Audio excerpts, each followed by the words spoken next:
Okay then.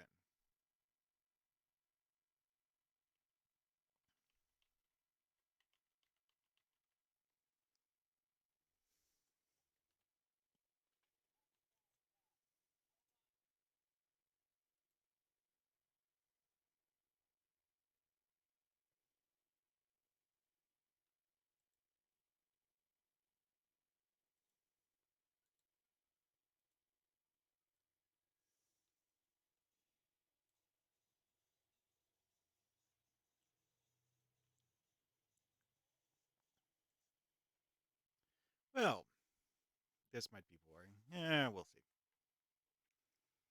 Anyways, basic gist of it is how to do bridge officer combat setups.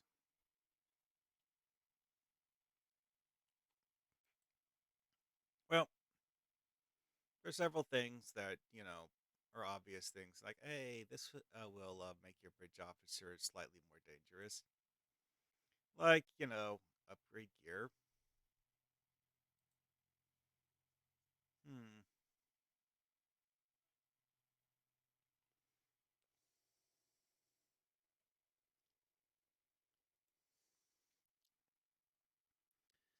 Well, setting up the really, really complicated skills, well, you don't actually need to do that for the most part either.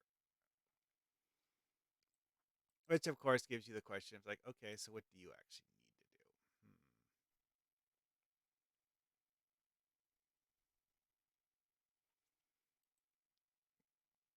Well, one thing is choose bridge officers that have ground traits and not space traits. To be honest, though, it's less of an issue on ground than in space because of the fact that the ground trait only affects this bridge officer for the most part. Some of the lockbox traits that you can give to a bridge officer will actually affect the team. Most of the Actually, I can't think of any of the default traits that a bridge officer can have that actually affect the team. So, you know,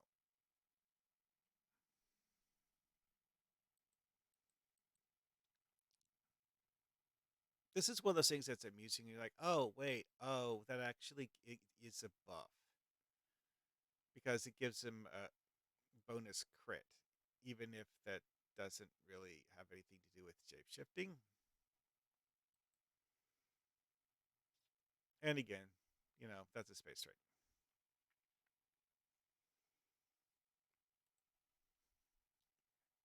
So, what are things that I personally consider to be essential or at the least useful enough that I would want to put them on the majority of bridge officers? Well, I mentioned earlier, high level gear. Like, having a Mark 11 shield on this guy is really not particularly good. Genuinely don't remember why he has one. Now, that specific type of shield he's using, I've been using these since they were added to the game. Personal mobility shields got added to the game when the duty officer system got added to the game. And um what's the best way to put this? They're only slightly better than normal shields, but it does have a root and knockback resistance as an inherent stat and uh, is otherwise equal to an ordinary shield. Not amazing, but the reason I have so many of them is that you can fabricate them with duty officer missions, and that's the only way to get them. But the duty officer missions are essentially free, so why not make a bunch of them? A lot of my bridge officers actually get used for gear storage because I don't use that particular bridge officer on ground, so they just hold whatever I want to have someone hang on to.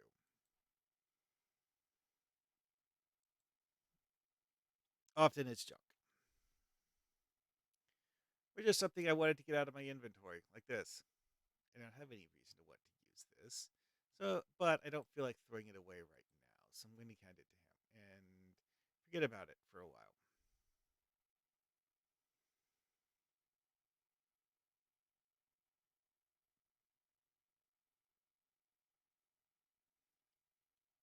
Hmm.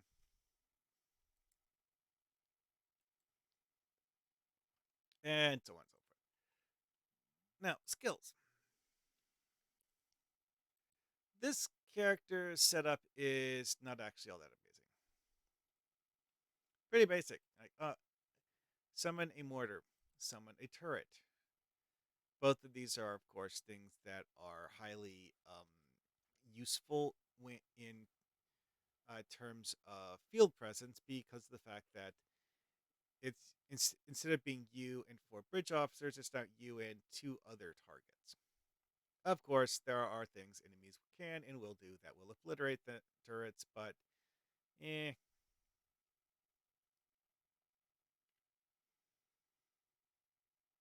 Oh yeah, I see. Stargate Wars and Augie are talking about the new Orion ship. Yeah, uh, it's really cool looking. Now, one thing to with bridge officers that's very useful: team buffs. This guy, I gave him two team buffs that are, you know, useful as a way to increase your team's survival, or in this case, well, both of these actually give you a certain amount of damage resistance rating. This one also gives um, bonus damage. This one, okay, in theory, this would give you a heal, but you have to crouch to use it. Bridge officers don't. And I personally don't like crouching because of the fact that well, there's several kind of enemy attacks that, well, if you haven't dodge or die enemy attack, crouching is not your friend.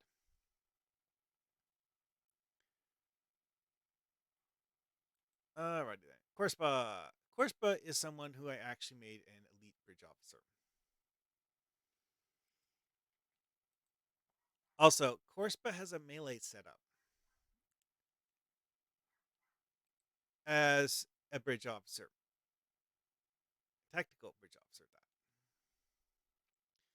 Now, one thing that is unfortunate is that as of the current setup for the game, you cannot complete the Rin set on a bridge officer unless the bridge officer is the same branch as your captain, because the kit frame is a mission reward item, and the mission reward will only give you the one that matches your character class. I mean, let's double check just to make sure. Have to remember which of them. Nope, definitely not Gamma Quadrant. Let's see here. Echoes, mirrors, brush fire, melting pot, skillet. Nope. Future proof? Nope. Expand, simple bastard, survivor. Oh, no, not that one either. Okay, seriously. Which one was it? It's one where you have to help Stila. And uh yeah, it's not that one. Red ship, blue ship, calling, age of storm, Fujiwara effect, Klingon Civil War, day long remembered. I did not do any of these on this character. Juula's discovery. Power pace, some communication. Signals. These are, well, several of these are actually rapper missions telling you to go do a patrol.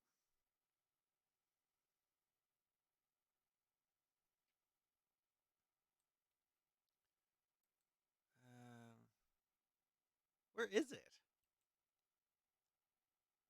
Dang it.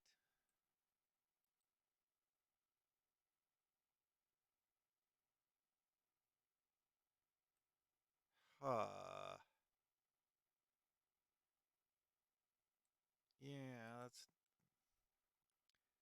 What's sunrise, time of tide, temporal reckoning, storm front?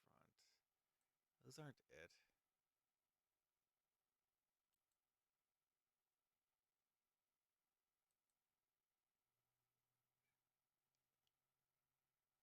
Yeah, Survivor is kind of related, but it's a later mission.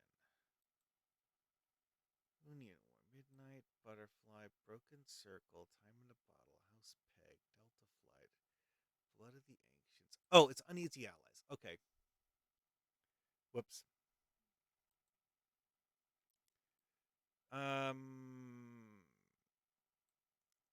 It says career specific.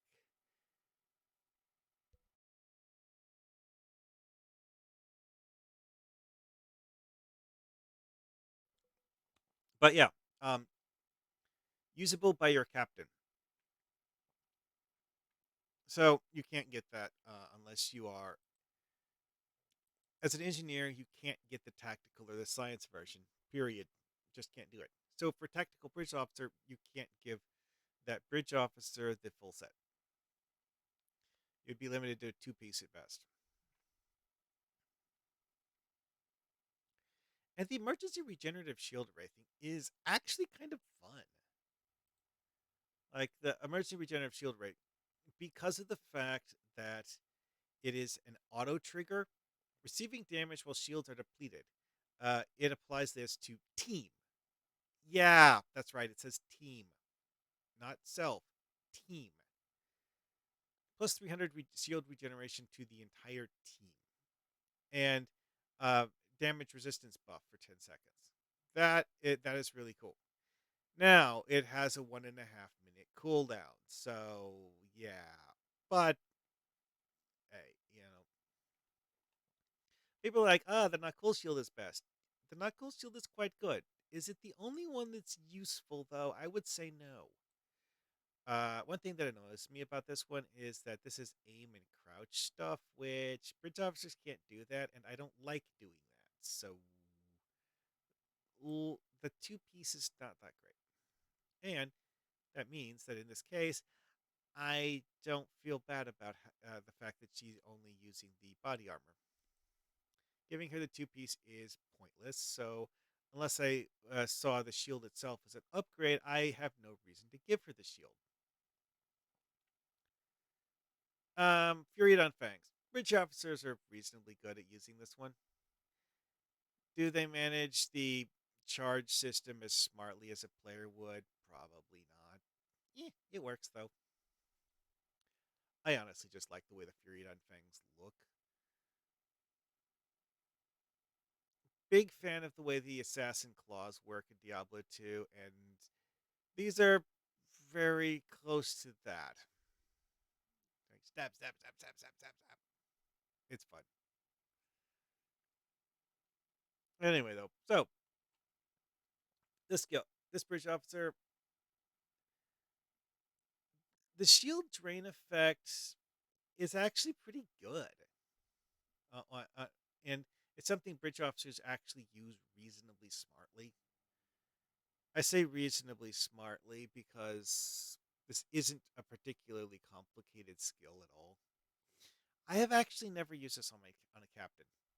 Bridge officers I often give this to. I just don't use spec kit modules all that often. So having spec skills or having experience with using spec skills, most of them I don't.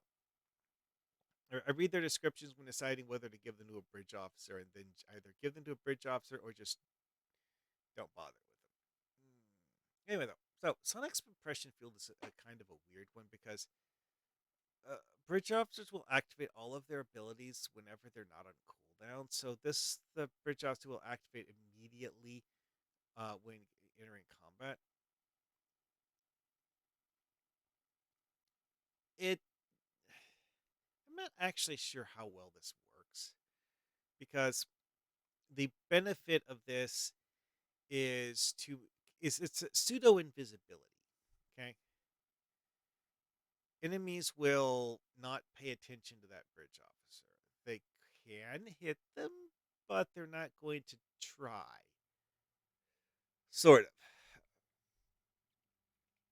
of. The only actual like offensive uses has though is if flanking, and if not, then it's kind of pointless. I think I actually did this more for a flavor thing than anything else. What were my other options? Oh yeah, several of these tactical things would actually be useful, but some of these are things that for a melee DPS oriented bridge officer I don't want to use.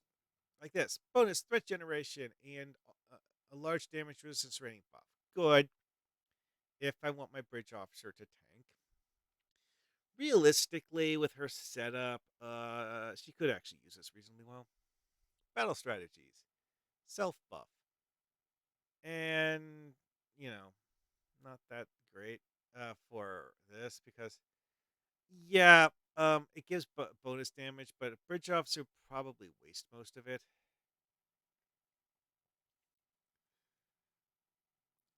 Would it be bad? No. Better than the current one? Maybe. Let's see here. Fire on my mark. I never give this to bridge officers because of the fact that bridge officers have a bad habit of not using it on a high ranking enemy. Bridge officers will tend to spam this on any available target, any, including instant rank NPCs.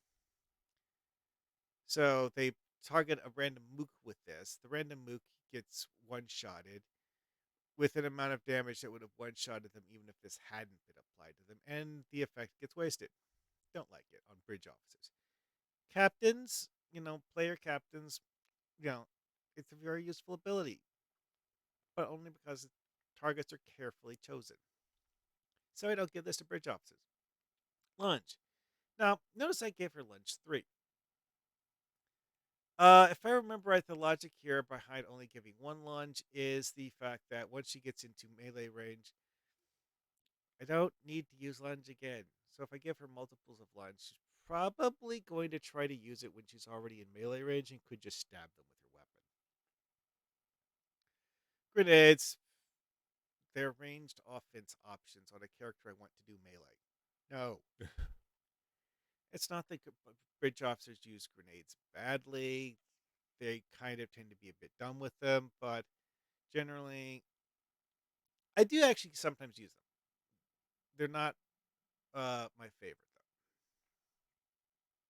though. Overwatch. Now, for 30 seconds, massive risk damage resistance to self and the team. That's a pretty good one, honestly. Because bridge officers just like spam the buff anytime it's not on cooldown, and this affects the entire team. That is nice. Oh, and of course, enemies that attack you while Overwatch is active get a damage resistance penalty, which honestly, thinking about this one, I think that would actually be a major benefit because as a melee fighter, you're probably going to have enemies attacking you while you're getting up close and personal with them. Getting a giving them a damage resistance penalty while you're trying to stab them in the back. That could, yeah, that's probably better than the sonic suppression field, honestly. Note how I have this giant list of things to choose from. That's because this is an elite bridge officer. Automatically gives you all of the standard training manuals, including the rank 3 ones, the ones that you can't actually buy from the vendor. Yeah. Okay, so the neurolytic injection sonic suppression field are things that I actually manually train the bridge officer, which means that okay, the spec manual for Intel comes with neurolytic injection too, I think,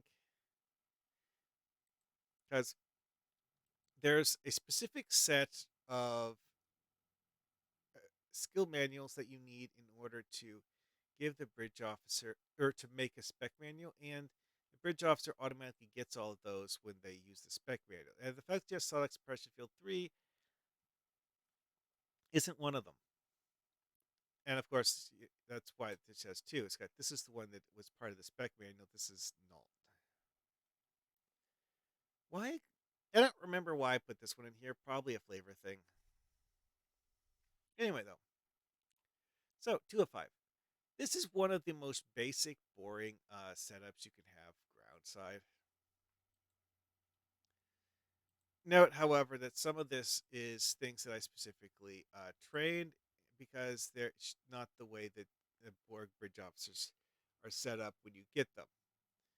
Yeah, they have the reroute power thing, quantum mortar fabrication 1, weapons malfunction, and shield recharge. Honestly, shield recharge is actually really good. It's like, oh, it all it does is recharge your shields and give you a minor damage resistance rating bonus. That seems weak sauce until you look at the cooldown. It's actually something that's really quick to activate and can be used repeatedly. You can't spam it, but it has a very short cooldown, like 5 seconds or something like that. Oh, here's one. Oh yeah, 8-second recharge. Yeah. Anyway, though, so giving them this is kind of sort of a skill slot that could be used for a shield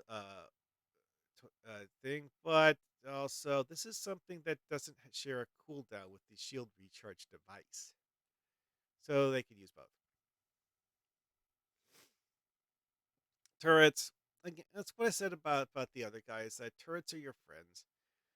Mortars are also your friends. Shield generator. Hey, you know what? It helps.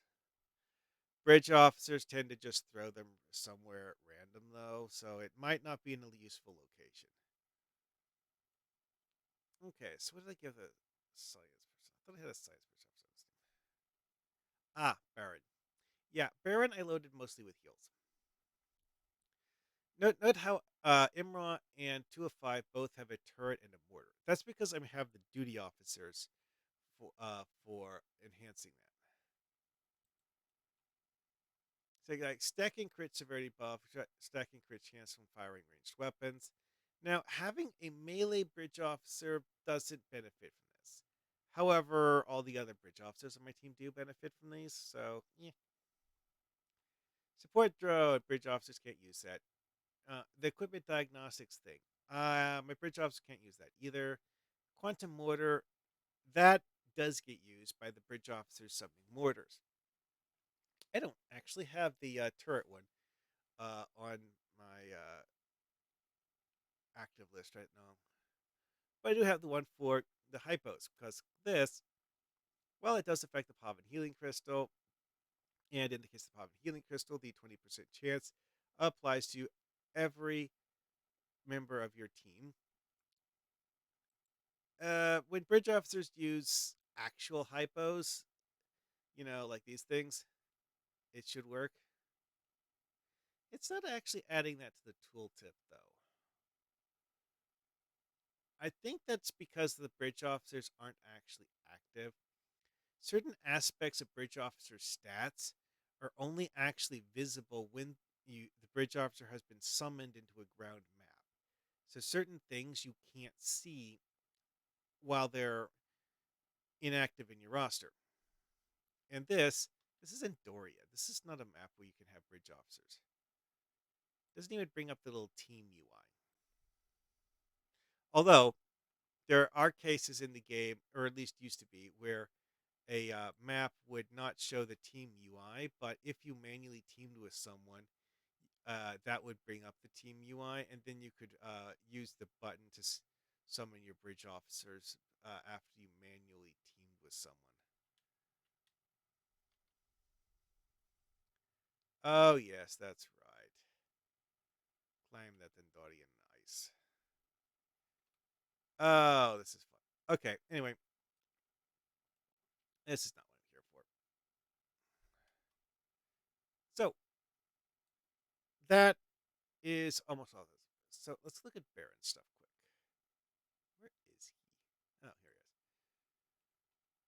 This guy's someone I set up as a temporal operative, which realistically, yeah, I don't really use that all that much. But medical tricorder. Like I said with shield recharge, medical tricorder is pretty spammable. Mm,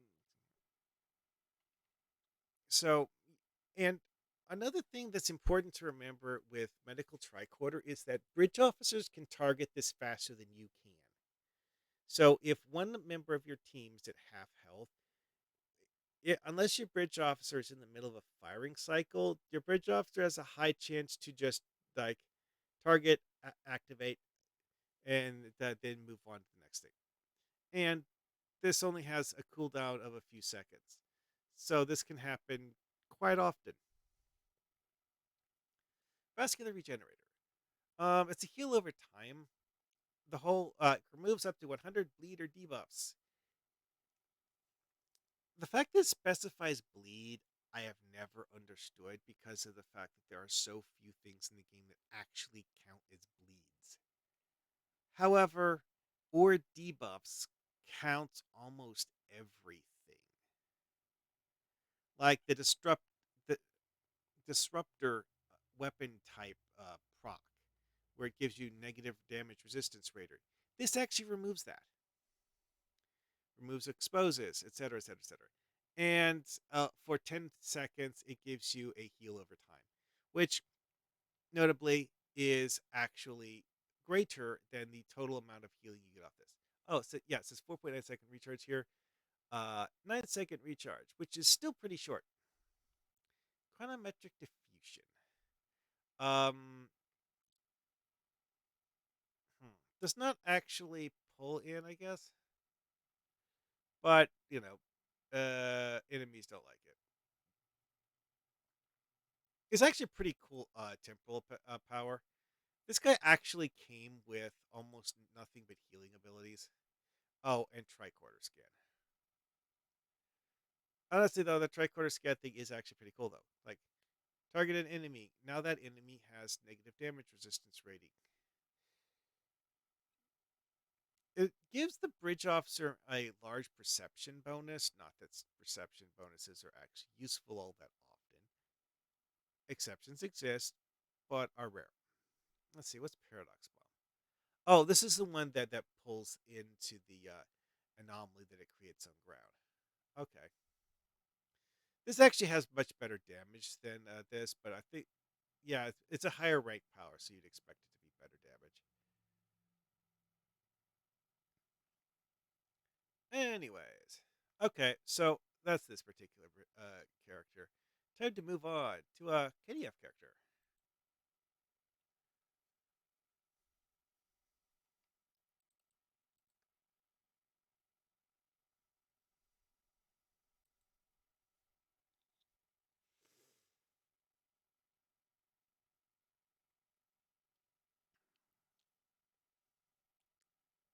All right. Well, I am currently in a space zone, so stats are going to look weird. So I'm going to shift to a not space zone.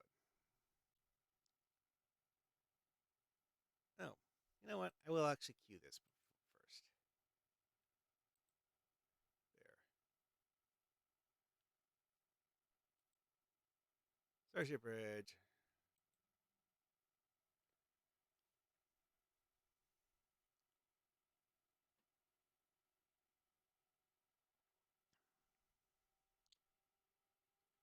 Really don't understand why the game seems to use more resources when doing maps and things.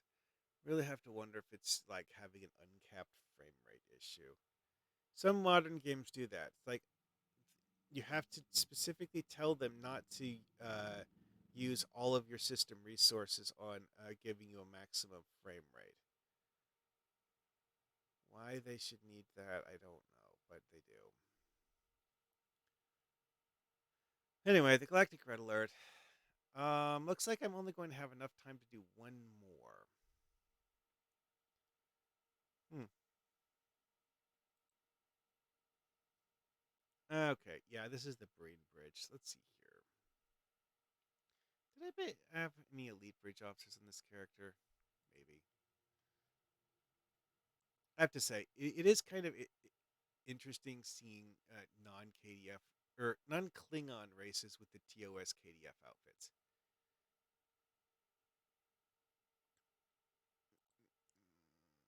That's a Romulan in a TOS Romulan outfit. Where's the other one on the carrier? Oh, here we are. And Orion. Anyways, let's go. This is an interesting set simply because of the fact that it doesn't have a body armor in it. Why? I don't know. Oh, and it has a kit module as a set component and not a frame. Also, interesting. Hmm. I should put something in there. I'll worry about that later. Anyway, so who's my ground team currently on this character? Rulu, Andrea, Volmil, and Kidumku. Alright, so Rulu has the Iconian Resistance entire set. Why? I wanted the armor or costume unlocked, so I bought the entire set. And, if it's effective. Let's see here. Yeah, the special effects on this shield are honestly not bad. It's not one of the most amazing shields in the game, but it's okay. The fact that it has a chance to do kinetic damage on enemies near you if someone hits you with melee is actually respectable because it has a repel effect added to the damage. Anytime it triggers, it will knock the enemies away from you, and that helps more than you would expect it to, honestly. And again, it's not something your bridge officers have to think about because the more things you try to make the bridge officers think about, the less effective they are. The bonus anti-proton damage resistance is kind of pointless icing on the cake, but hey, whatever. So, what are her skills? This is not an elite bridge officer. So, nothing amazing. But I gave her the 23C version of medical tricorder just because I like. Well, I have TOS theming on this character's away team, even though he's an Orion pirate. Although, then again, Orions are something that was introduced in TOS, so it kind of makes sense, honestly. Tricorder scan again. Visor emulation overlay. Now, this is an interesting one because of the fact that, as far as I know, this is just a bonus ranged damage for the bridge officer, but it stacks with tricorder scan. So she has heals and ranged damage, and this is a decent weapon for hitting things with for range damage. Doo, doo, doo. Andrea. Yeah, this is one of the rare occasions of having a Starfleet insignia on a KDF bridge officer. Why? Because TOS. That's why. Yeah, they didn't. I'm genuinely not sure if KDF and Fed versions of this bridge officer exists, or if they literally just made a universal bridge officer that can work for any faction. Because if I remember right, when you do non-cutscene beaming, she actually uses a Federation of TOS Federation transporter effect, which would be yellow sparkles, I think. Anyways, skills. Again, TOS theme stuff. Mortar, turret, shield generator, medical generator. Nothing fancy. Now, for this character, what are my duty officer setup? You know what? I'll grab these quick. Roster, active ground. So this is something that is a bonus when you use Rally Cry. And these three do security team, which is a captain power and not a bridge officer ability. And here are two of the ones that do the hypo thing again. Seriously, the hypo thing is one of the easiest and most universal things you can put in for duty officers on ground. Rally Cry, having that on one of my bridge officers would actually be pretty good. She isn't actually using it though. Oh yeah, ambush. Ambush is one of those where, while it is theoretically useful for bridge officers, they don't really think carefully when using it. It's the easiest way to explain it. They will, because like she might launch then use ambush, which is not a good option. Although if she was to accidentally time it right and use ambush, then tactical EMP bombardment, that would do massive damage. If my bridge officer times it properly, which she probably won't. Battle strategies, again, useful. This is actually something that the AI probably will activate first. I think the AIs will prioritize buffs over damage, but I'm not sure she would actually use both buffs or just one buff and then do a damage. I don't know. Kudumku. Yeah, I actually have her using mostly intel powers. Sonic suppression field. Given the way bridge officers use it, I should probably switch that out. Although the visual effect of sonic suppression field is rather amusing because it causes your bridge officer's clothing to turn black. Like, not like regular black, like um, vo- holographic void kind of black. It's just honestly pretty cool looking. Let's see here. Worry about that. Yeah. Tactical EMP bombardment. This is it's just basically just like a AOE damage effect. Bridge officers will basically just be like, "Oh, hey, there's an enemy, bloom," and be done with it. Not necessarily well used, but they will at the very least aim at the enemy with it. Well. Okay then. Well, let's move on.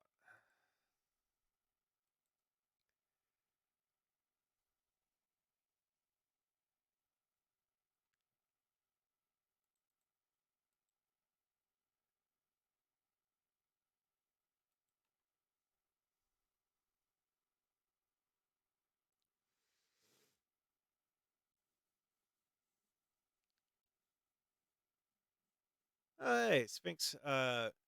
He did a random, got Corfez while he was in a ship that is actually good for Corfez. Yeah, that's cool. In case anyone's curious, yes, that's right. The Captain Sable, the special lifetime subscriber area. Why? Because I can. Hey. Anyway, though, moving on. Who am I using for bridge offs this one? Jatizia, Chiazo, Andra, and 7 of 39. Notably, yellow, all red, all blue, and purple. Mm. Jatizia. Quantaton Mind Barrier is something that bridge officers won't strategize, but it's not one of the useless ones. Is this one of my personal favorites? No. Part of the reason why I use this, though, is because the fact that bridge officers have very few ensign rank powers that are actually good. Some of them are things that are actively a waste of time and are actually a net negative if your bridge officer uses them.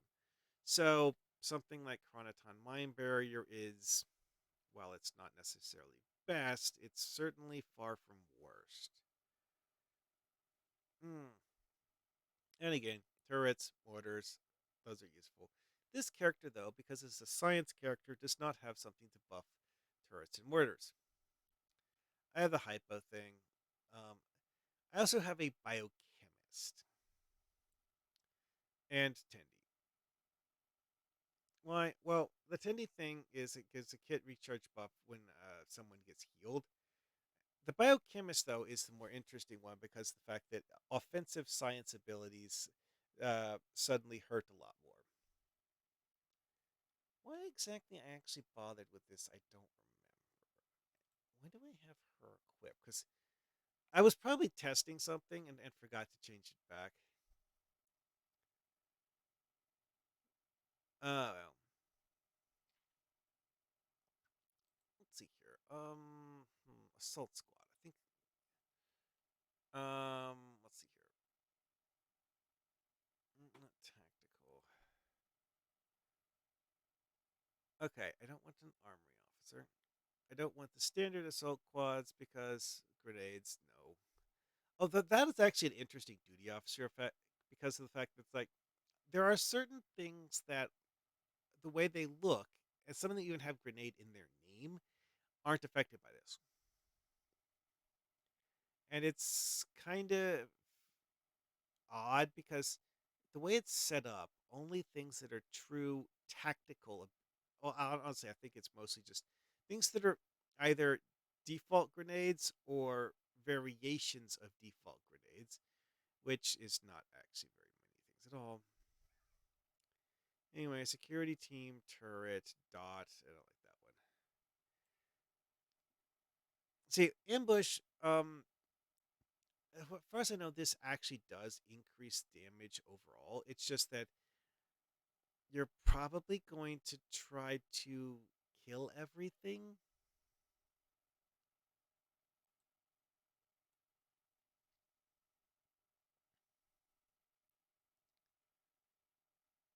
Now,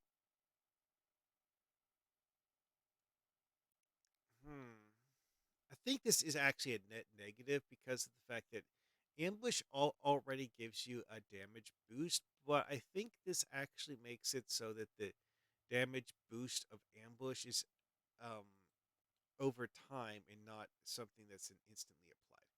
So, security team, grenade, security team, security team, security.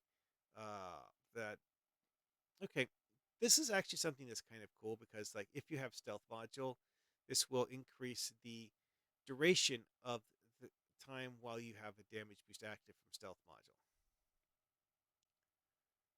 Um, bonus damage when using sweeping strikes. This does not apply to melee weapons, only if you use the tactical ability sweeping strikes.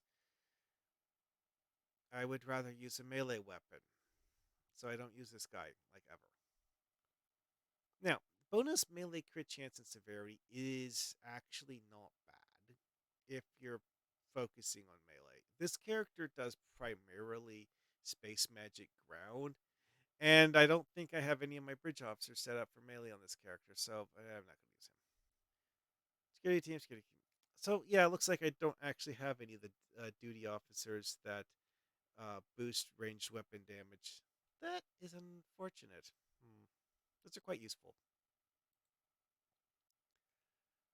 Oh yes, engineer stuff that I can't do. Mm,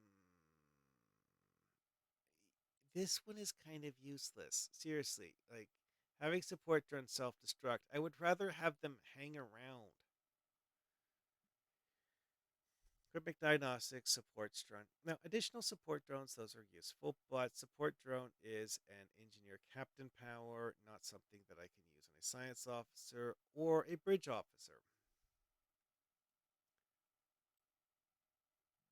Equipment diagnostics. Yeah, those are not helpful. Use armor, engineer power. Hmm. Okay, this is an interesting one. Why? Because it only works on exothermic conduction field. You cannot use endothermic conduction field or any similar ability. It has to be exothermic induction field specifically. Like I was saying with grenades, certain things get to inherit abilities from other stuff because a duty officer will not necessarily be exclusive to a single ability, even if it only lists one. Sometimes it's very erratic. Mortars, combat supply, mortars. I could actually use a mortar one. It would benefit the bridge officer using mortar, but no. Malorcine and Dialovine having a chance to be a team ability is okay, but you need to remember that Dialovine is a buff to melee damage. If your team isn't doing melee, then it's a waste, whether you give it to the entire team or not.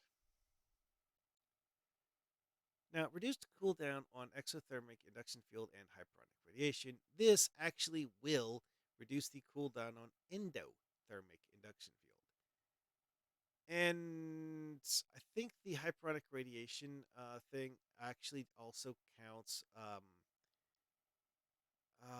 neutronic radiation, which is one of the better rep kit modules. Why? Well, see, hyperonic radiation tags an enemy, and any enemy that stands near that enemy will take radiation damage. Well, neutronic has a much larger AoE, so it will hit more enemies for radiation damage. Roots foes affected by exothermic induction field. Well, I don't need this because one, I'm using endothermic, and I'm not sure this actually works. Two, endothermic already roots foes.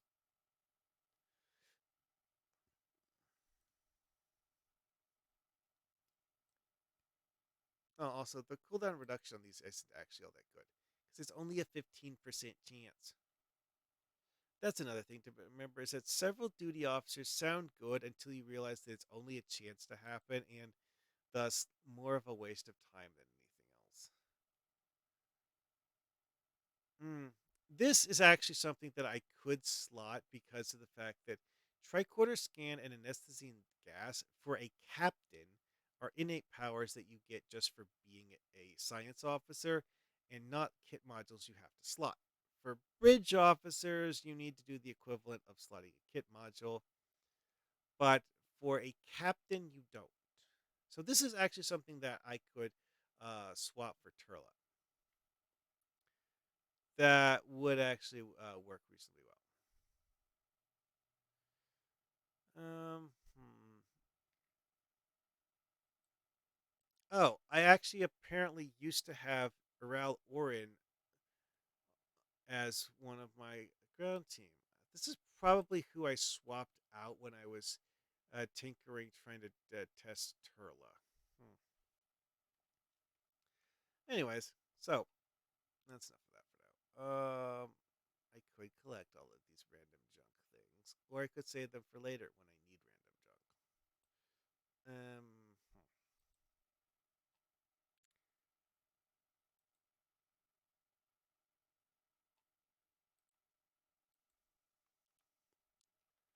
Anyways, you know what? Screw it. I'll go stand in a pool of acid while explaining what my bridge officer abilities do and why I chose those specific groups of bridge officer abilities.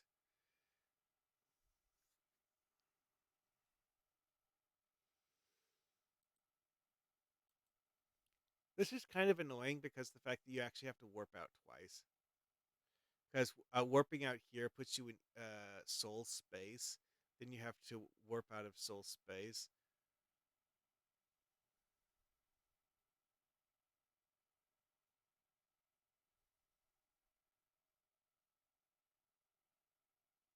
I do like how they lined up that so it looks like you're exiting the Enigma Nebula when you come in,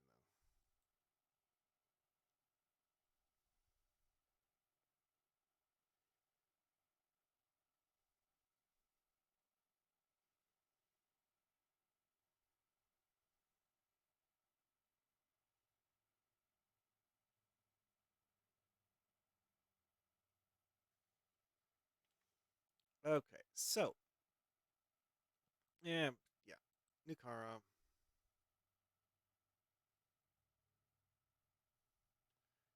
You should get there pretty fast in this character. Oh yeah, I'm at warp 23 almost before hitting QSS. See what QSS brings me up to. Oh yeah, warp 48. That's good.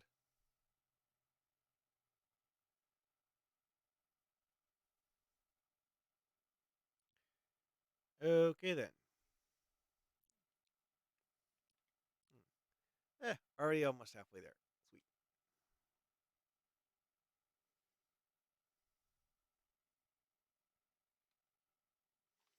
So for this character, oh yeah, I already talked about that. One engineer, one tactical, one science officer, and Andra is actually technically a tactical officer, but all of the stuff she's currently using are intel powers. And as mentioned before, not all the intel powers are actually all that great. No one cares about environmental suits. Shut up, already. I really freaking hate that.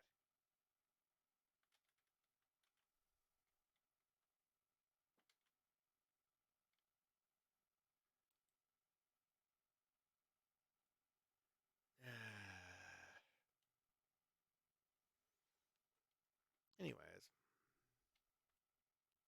Oh, hey, someone with the same idea that I had.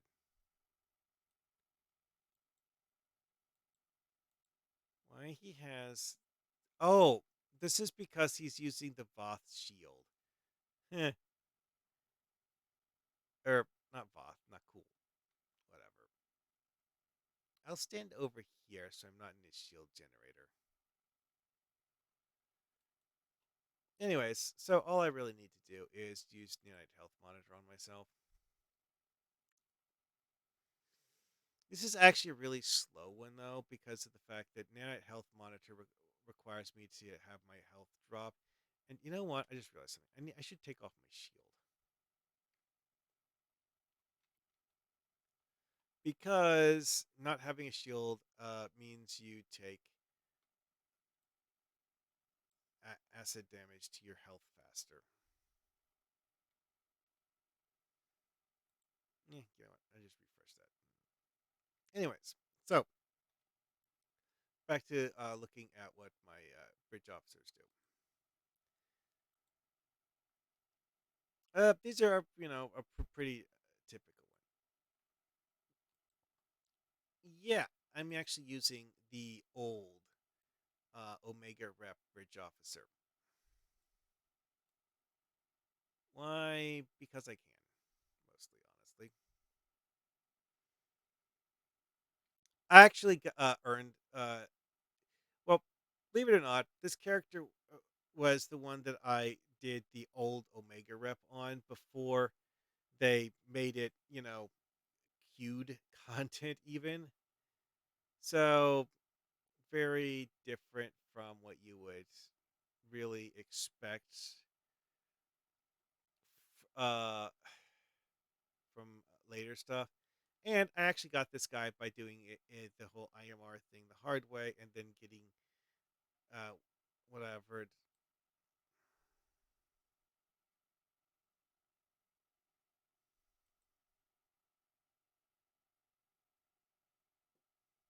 Hmm. Anyways, though, so his skills: Tekken Harmonic. Yeah, this is just telling me that I'm not allowed to change it while I'm in red alert. You know what? I'll activate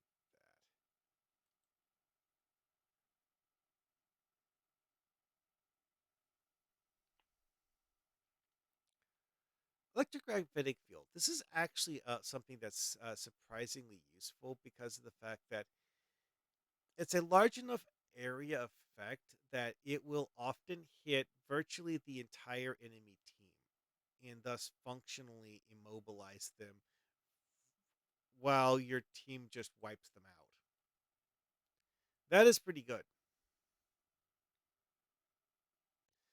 Oh, and also starting with gravitic field and then switching to hyperonic radiation is pretty mean. Now, as you can see here, he didn't come with hyperonic radiation. He came with stasis field. Why? Because Borg, I guess. Whatever. I didn't like stasis field on him. Hyperonic radiation was a lot better. Nanite health monitor. Because I have at least one heal on almost all of my science bridge officers. Hey, Jayhawk, how you doing? Yeah, I'm just looking over this because I figured just like people don't really talk about how to do bridge officer builds all that often, so I figured I'd um,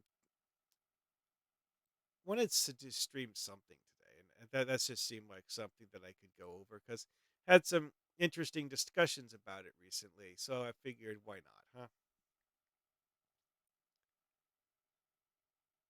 So anyway, this Borg science officer has netted health monitor in three offensive abilities. Now, Tachyon Harmonic is not actually one of my favorite offensive abilities.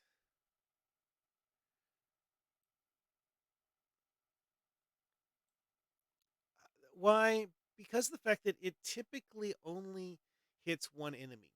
Also, what does it mean when it says destroys force fields? Yeah, that's a bit arcane. Because there are actually certain powers that will create an energy uh, barrier that is a entity and not a buff, and that doesn't actually have a hitbox. So you can't just shoot it with a weapon. You have to use an effect that specifically destroys force fields to remove it. I mean, most of the time, uh, you yeah, well, TFOs in particular. TFOs, you can't use bridge officers for ground combat at all. So, yeah, in TFOs, it really doesn't make a whole lot of difference what you have for bridge officers at all. Oh, hey, look, the medical doff triggered to give me a medic to help me out. I'm genuinely not sure what the medic even does. I think that the medic is supposed to heal you, but I don't see the medic actually doing anything. Notably, they have the TNG uh, combat EV suits and not one of the other ones. Okay, I need to get out. Soup.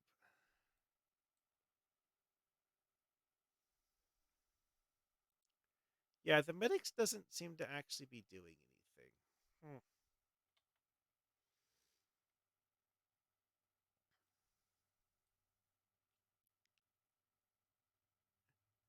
Oh, Captain Ground Build. Well, okay. On this particular character, what I have is I'm actually using the Jim Hadar set for normal stuff. For this, I have one of the not particularly good EV suits. Oh yeah, this EV suit actually doesn't have any passive defensive effects, just damage resistance effects.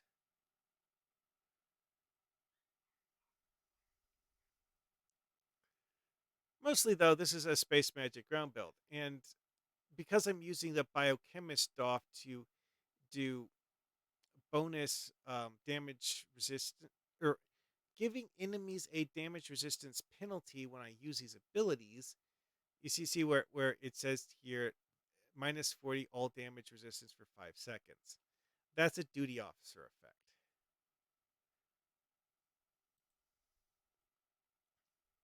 But that effect only works on true science powers, which is why you don't see it on ball lightning.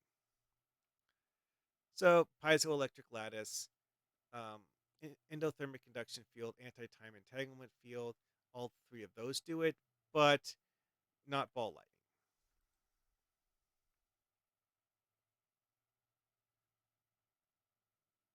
Oh yeah, I personally agree with that because it's really powerful when used right.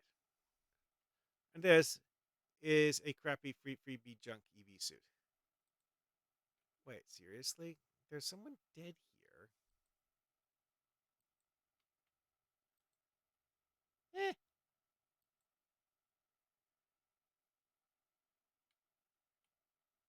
Aw, he despawned. That is unfortunate.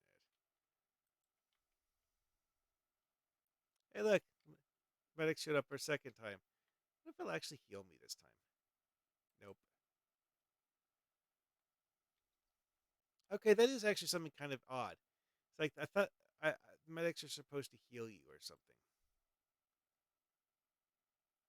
Weird. Not even taking damage from the acid soup.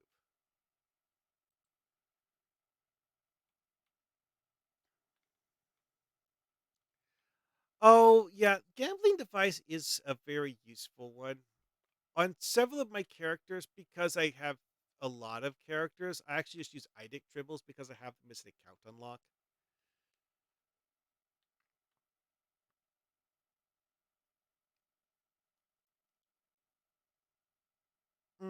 Yeah, what is it? What is mine actually? Wait, what? Seriously? The medic actually crouches just because I crouched? Huh. Never noticed that before. Anyways, back to the acid soup.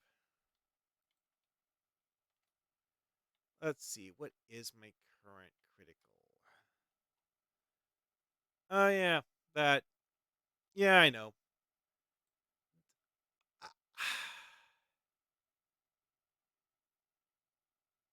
Any attack. I'm not actually sure if this applies to kit modules, though, which is part of the reason why I didn't actually particularly worry about crit chance and severity.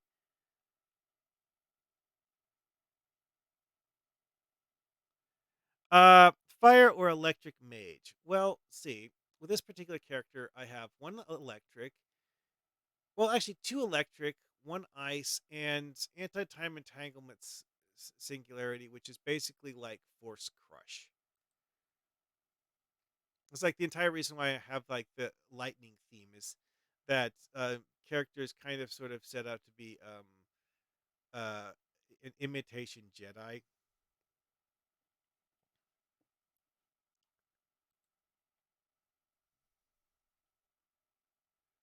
Anyway, though, so back to the bridge officers.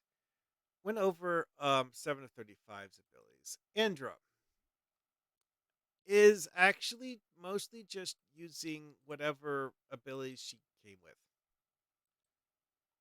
Why is just neurolytic injection? I'm not sure. This is actually something I genuinely don't like, and I'm pretty sure I taught her photonic decoy to get rid of it.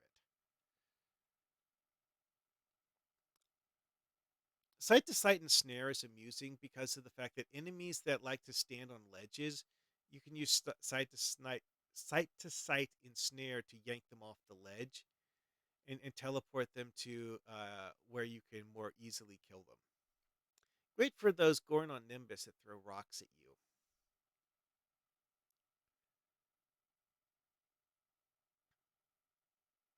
you. Frictionless particle grenade is one of those that is highly useful for giving enemies damage resistance penalties.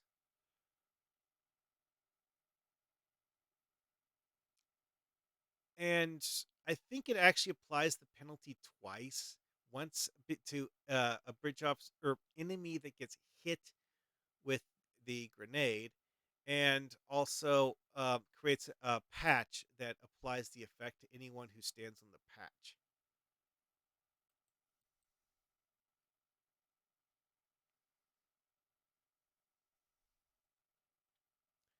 Am I done yet? Yes. Oh, okay then.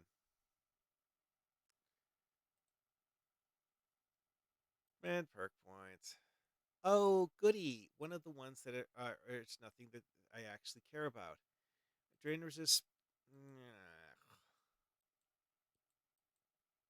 Equally bad. Blech. And he despawned.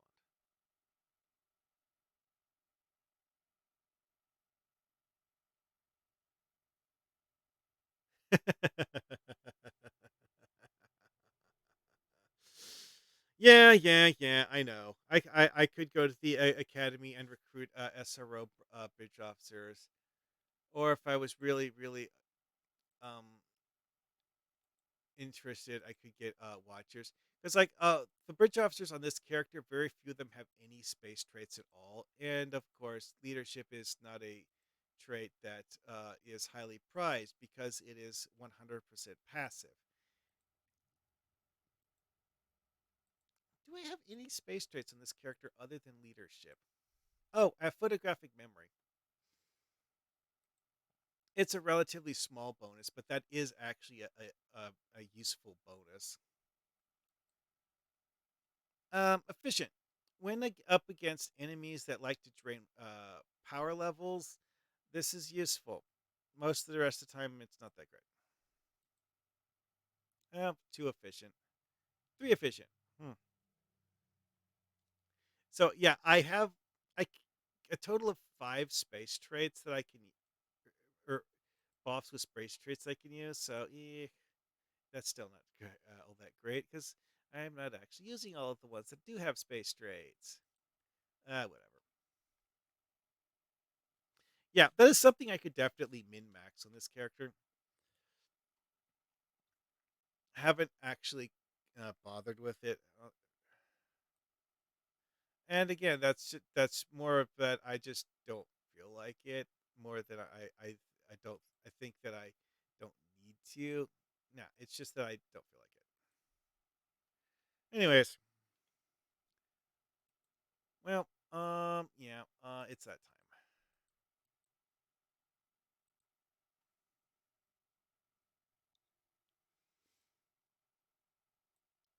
Yeah, because several of my other characters have full sets of SROs and stuff like that. I just didn't feel the need to grind that on every single character. I really should do a little bit better on this character, though. Anyways,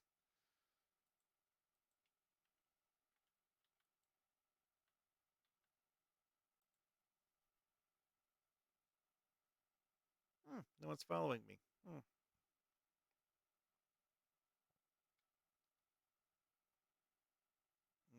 Let's see here. Whoops.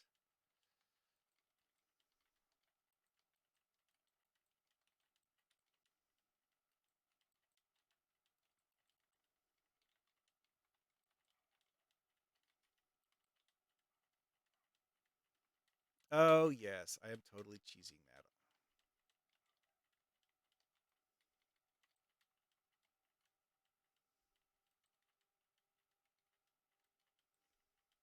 How about no?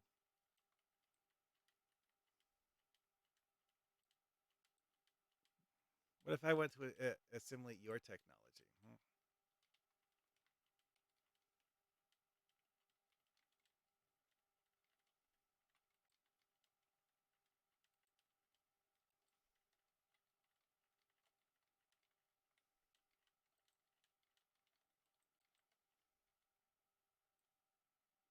Well, that's that group done. Hmm. Let's see if I can get to this group before they finish off. Really? They're only half done. Wow. Then again, this might be their second one. I don't know.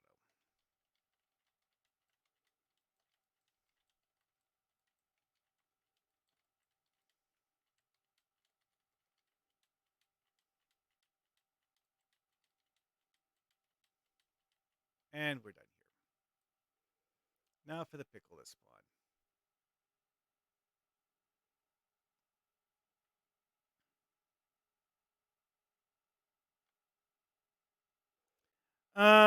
Hmm. Yeah, I'm not particularly sure this is a good EPG thing.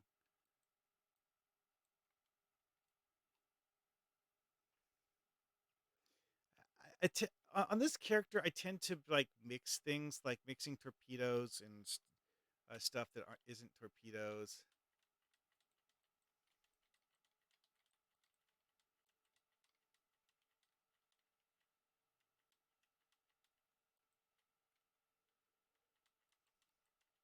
Anyways, let's see here. Oh yeah. Also, I don't have the a thing to boost my aux when I'm doing this. I'm like, hmm. Yeah, that's really not very high stat for that, is it?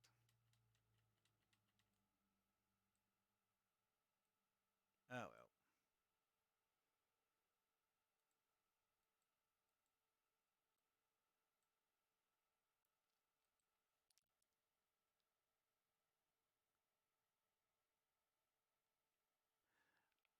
Okay, the whole like main or alt thing. This is I have a lot of characters. I don't really like uh try to do the whole like main thing, although there's several of them that I use a lot more than others. This is one of the characters where I haven't really tried to optimize her space setup. I kind of like tinker with stuff because I was having fun flying all of the Jim Hadar ships and just kind of like threw something together.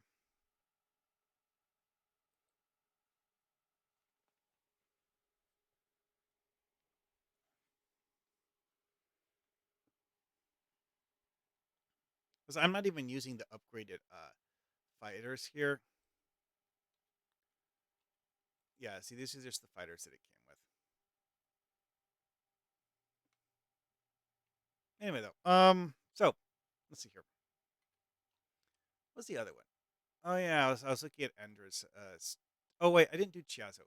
Yeah, motion accelerator, Overwatch, suppressing fire, and photon grenade.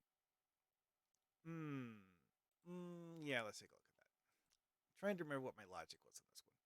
Because again, I don't necessarily. Well, okay. Let me rephrase that. Don't necessarily.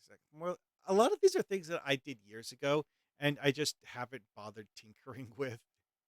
Like I set up something that worked, and then left it, and then did stuff on another character. This guy does range combat, so why I gave him motion accelerator? I well, I think that's just what he came with when I got him years ago, and I genuinely don't remember if I ever changed that particular because like before Delta Rising, anytime we taught a bridge officer a new skill, they would forget the current one. And this is a bridge officer I've had since before Delta Rising. That's the reason why he only has four abilities. It's like anything I taught him prior to Delta Rising caused him to forget anything he knew when he learned a new skill. And I don't think I've changed his skills since then.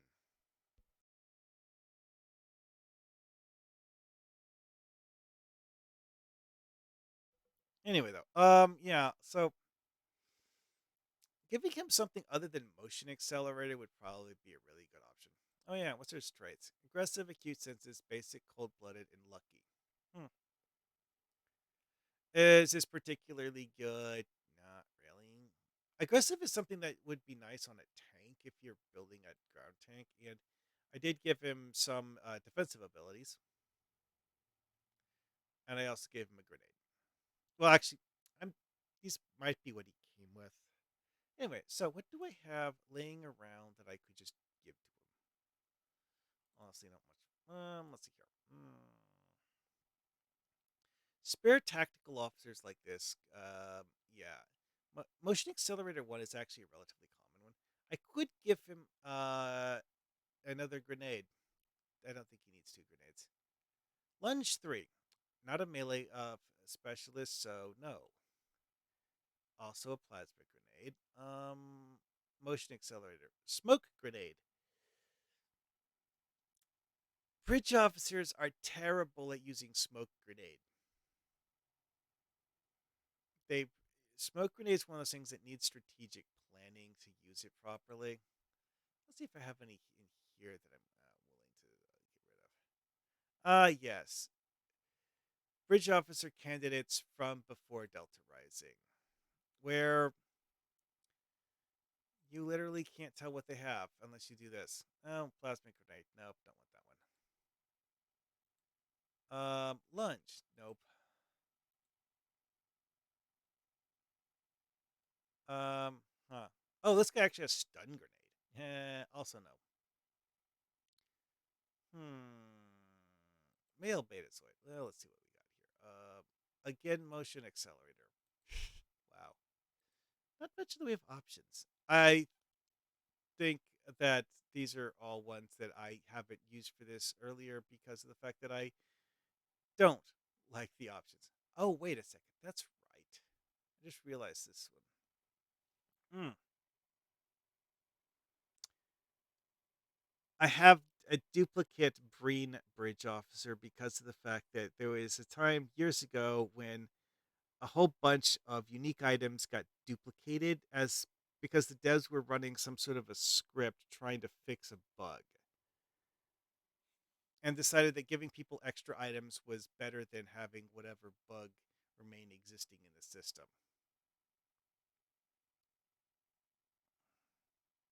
Well, you know what? Mm, I don't know. Just keep it for now. Do, do, do,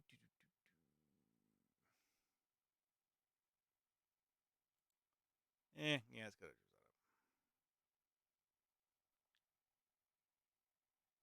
Actually, on second thought, I'm not going to go to Drazana because I want to go to the Bridge Officer Manual vendor, not the one where you have to buy them from the exchange.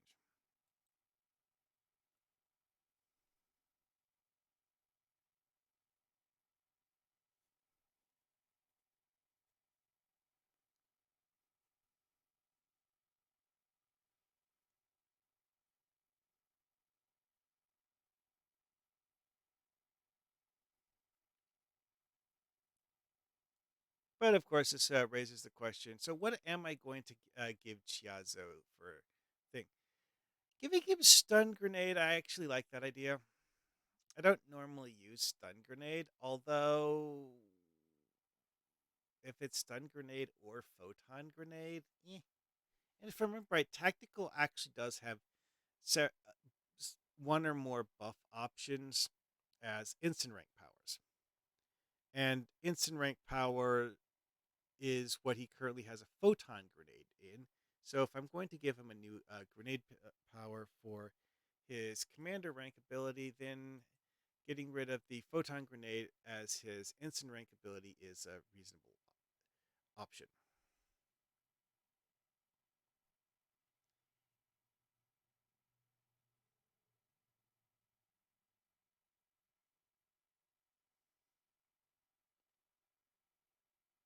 Mm,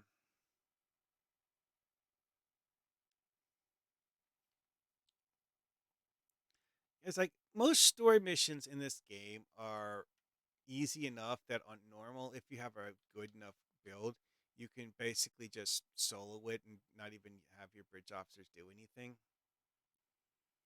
But, they're quicker and easier if you don't solo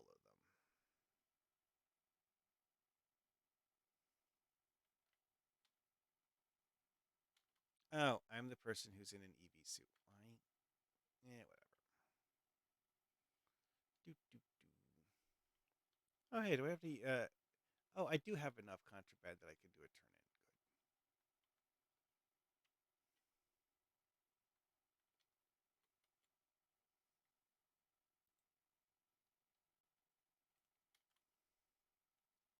in. All right, on to the bridge officer manual vendor. Now,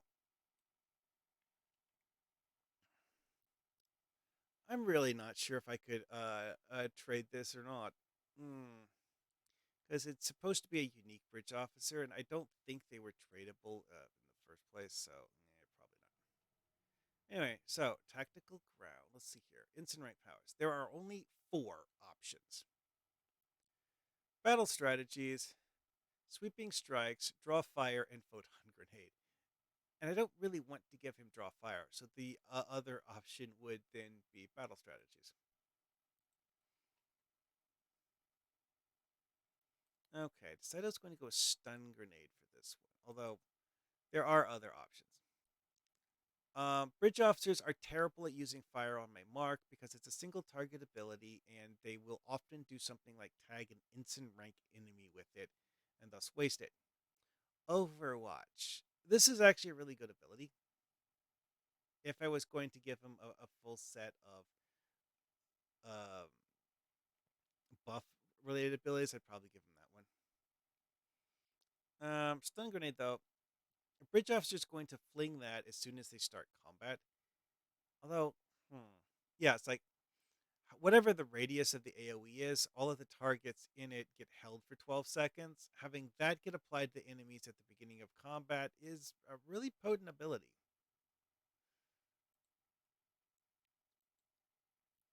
Yeah, it doesn't do a lot of damage, but hey, you hold the enemies in place while your allies kill them, I guess. Hmm, Jazzo. Now, as for why I'm actually bothering to use Jazzo, I think he was one of the first alien bridge officers I got when I first started playing the game. Oh yeah, I already had Overwatch. Okay, yeah, don't need two of Overwatch. One of battle strategies, suppressing fire, and Overwatch. That should be a reasonably good setup.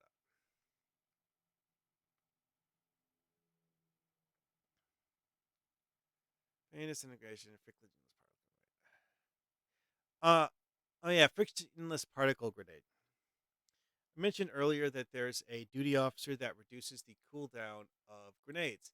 It doesn't work on frictionless particle grenade. That's kind of annoying, but that's just how it works. Because frictionless particle grenade is not a tactical ability and not one of the default grenade abilities. Oh well. Anyways, let's switch to a different character.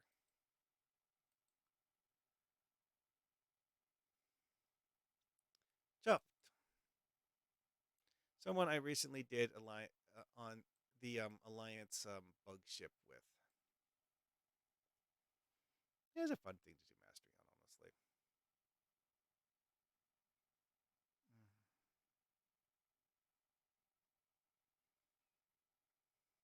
Anyway, so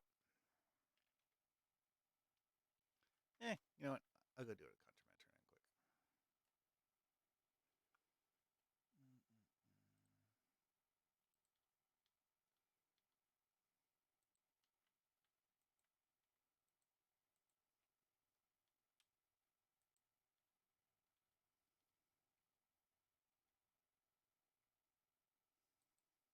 quick. Okay, then. So, what duty officers am I using on this character? All right, so I use the ones for extra security officers on a lot of my ground characters. This guy actually does use the one for grenades, which I actually have a pretty good achievement, and also critical severity buff when using ranged weapons. So, which bridge officers am I using? Sanira, Lahata, 5 of 7, and Cordia. Um, yeah. Let's see if it does. Nope, does not show on the tooltip here uh, that it has a reduced or a chance of reduction. Yeah, see, 33% chance reduced recharge time. Hmm. You know what? Let's test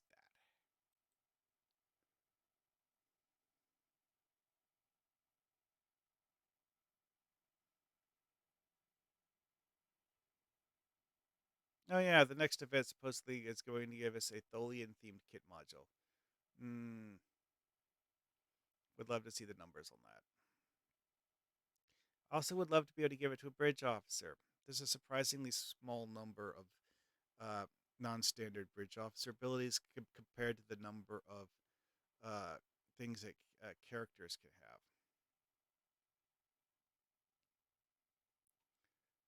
Mm-mm.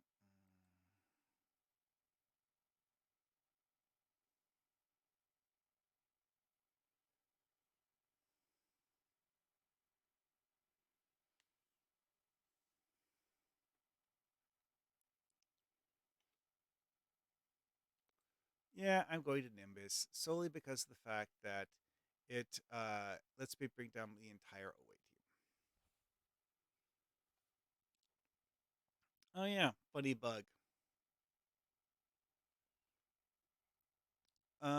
There's some sort of a odd way that this competitive rep engine attaches to your specifically the Alliance pilot escort,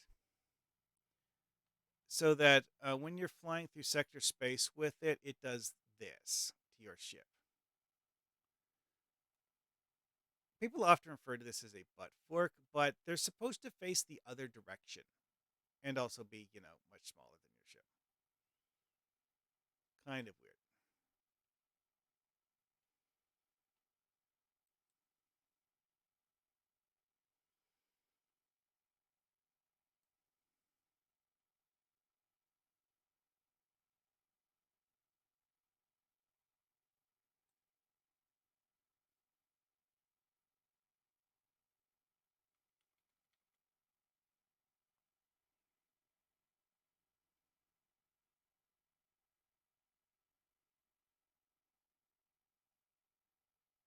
Also, when you warp in, the thing comes in first. Then you warp in. Very strange.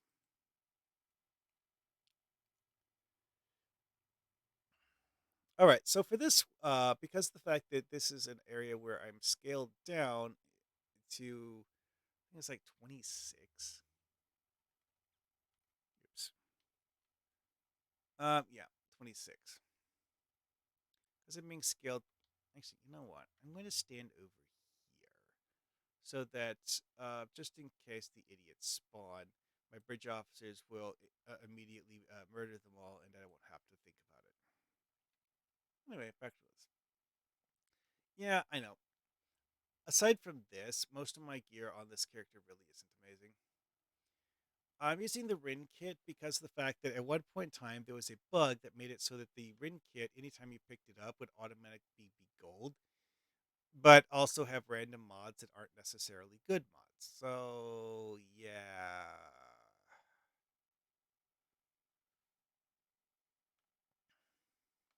Anyways, it's not terrible, but it's not. I would have had to have run the mission 2 or 3 times, and it's a long mission to get a different one. And I think you have. Oh yeah, that's right. I think part of the bug was that because the fact that this is a cannot equip more than one of this item thing, and you can't give it to a bridge officer or something, you would have to delete the current one you have in your possession in order to get a new one and hope to get a better one. Ugh. And this isn't an amazing one by any stretch of the imagination. It's a lot of time and effort on random rolls. Should I get a new kit? Probably. This isn't a great one. Anyway, though, so bridge officers. Good idea. Frictionless particle grenade. Note how this doesn't say that it has a chance of cooldown reduction. Also, the recharge time on this is actually really long compared to a regular grenade. 46 seconds. Regular grenades are much shorter than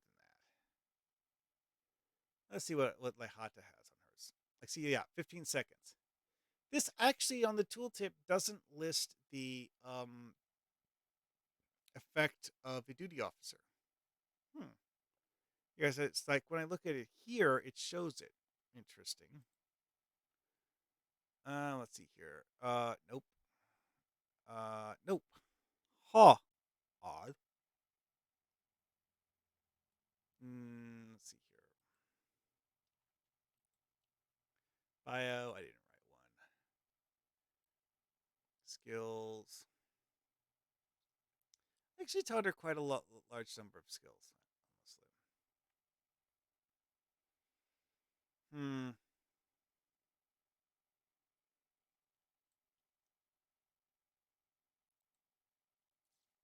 Passives. Yes, this the mysterious Borg adaptation list. Is this really the only list? Well, okay. Apparently, this is actually the list of things that a bridge officer is able to remodulate for. Now, if you're wondering how a bridge officer can do damage of all of these types using a weapon, because remodulation only affects weapons fire and not kit modules. Good question.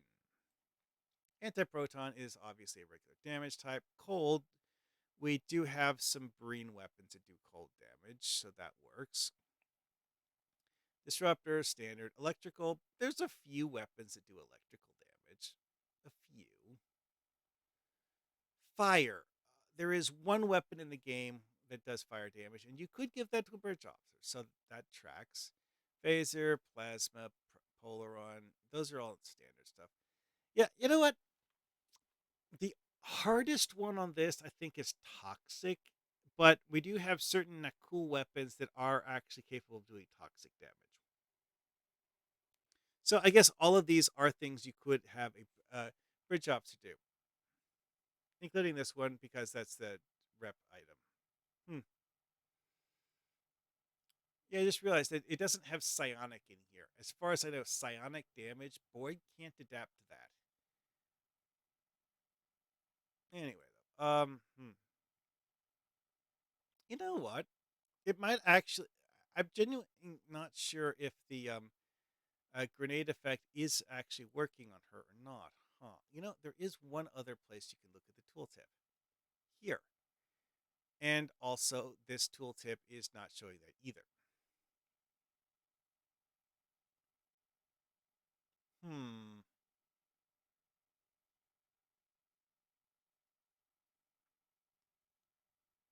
Yeah, this guy decided to have him do or well, girl, I guess, space magic ground build. It's actually pretty effective at killing things. And Dilovine, which doesn't actually do much of a heal. It actually increases your maximum hit points instead of healing you directly, which is a very small benefit, but it does count as a benefit, I suppose. Yeah, on this character, I set her up to do a whole bunch of the temporal stuff. I'm not sure why. I don't remember why. Now, for Lehata, this is an example of a character where having lunge is probably a bad idea because of the fact that yes, it does a lot of physical damage, but the character is mostly set up for ranged combat. She has a full auto rifle. Why lunge, then use a full auto rifle? Doesn't help. You know what? I'll switch to Paradox Bomb on her.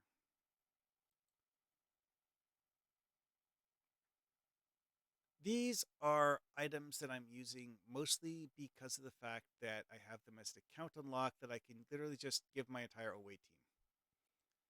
So, yeah, it's kind of a laziness thing. This I picked solely because of the fact that it's a TOS disruptor.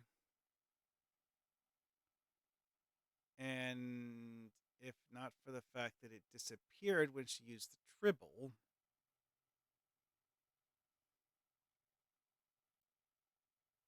yeah, see, it has the cool TOS aesthetics on it. Kind of blocky, honestly, but hey, you know what? I like it. Is that from Cochrane Shotgun? I didn't actually upgrade that on this character. I just gave it to someone because, yes, it works for fighting Borg, but it's not amazingly good. And Sinero. It's a really, really cool weapon. But this character I'm using something else, so why not give it to a bridge officer? And yes, Krelmo said. That's not the name the bridge officer comes with, but you can actually rename this guy, unlike most of the photonic bridge officers that are copies of a specific character. Anyways, though.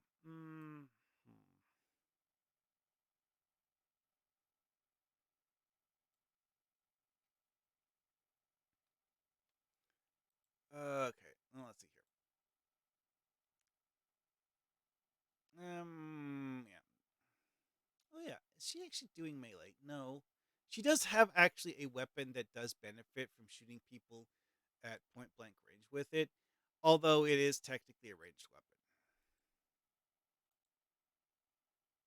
And again, this is a character where I could get a bunch of SROs. Also, although Space Warfare Specialist is actually useful, it's probably not as good, but huh. Actually, you know what? Now that I think about it, because those are fives on a secondary stat, those are actually incredibly small benefits, aren't they? Because like 5 points to defensive maneuvering translates to like 2 or 2.5 to at your actual defense stat, if that. Hmm. I do have at least one Romulan operative on this character. I think I got her before they revamped it, and then that actually changed her from an SRO to a regular Romulan operative. Bit unfortunate that. And I have empty slots, so I could just buy more. Hmm. Anyway, I think that's enough on this character.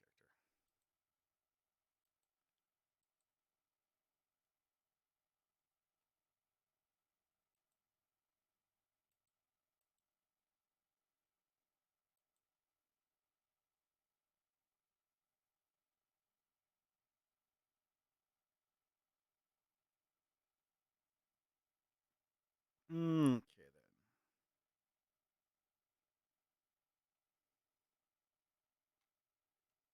then. Yeah, I could do that. Yeah, whatever. This character, the captain's ability is kind of magic themed, things that are kind of like Space Wizard, except as an engineer, and not a pseudo Jedi theme.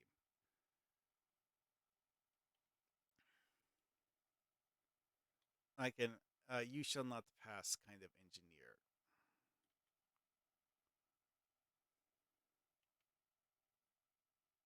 I really like the way this thing looks. Like it has a black blade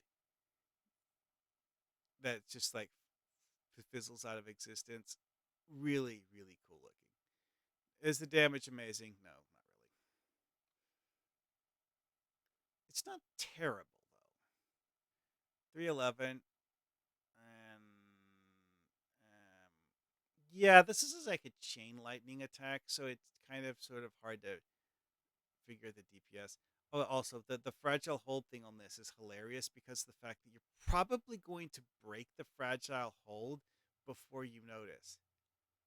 Also, I still have no idea what constant force 8 even does. Seriously, I don't think there's anything in the tooltip on this that actually explains it.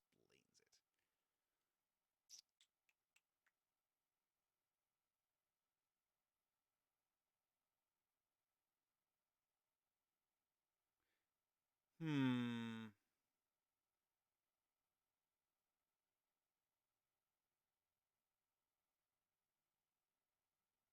Oh yeah, the staff strike on this is actually something that's um I want to say there's actually a non-standard melee attack because well, it has the whole like electrical damage and fragile hold thing added onto it. Hmm. That might actually be like the only thing that makes it interesting though. I think it has a different animation than the regular butt stroke animation.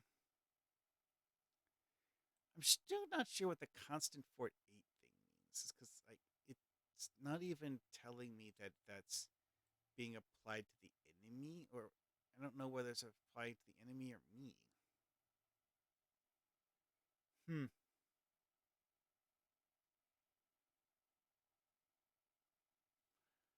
Anyways, though,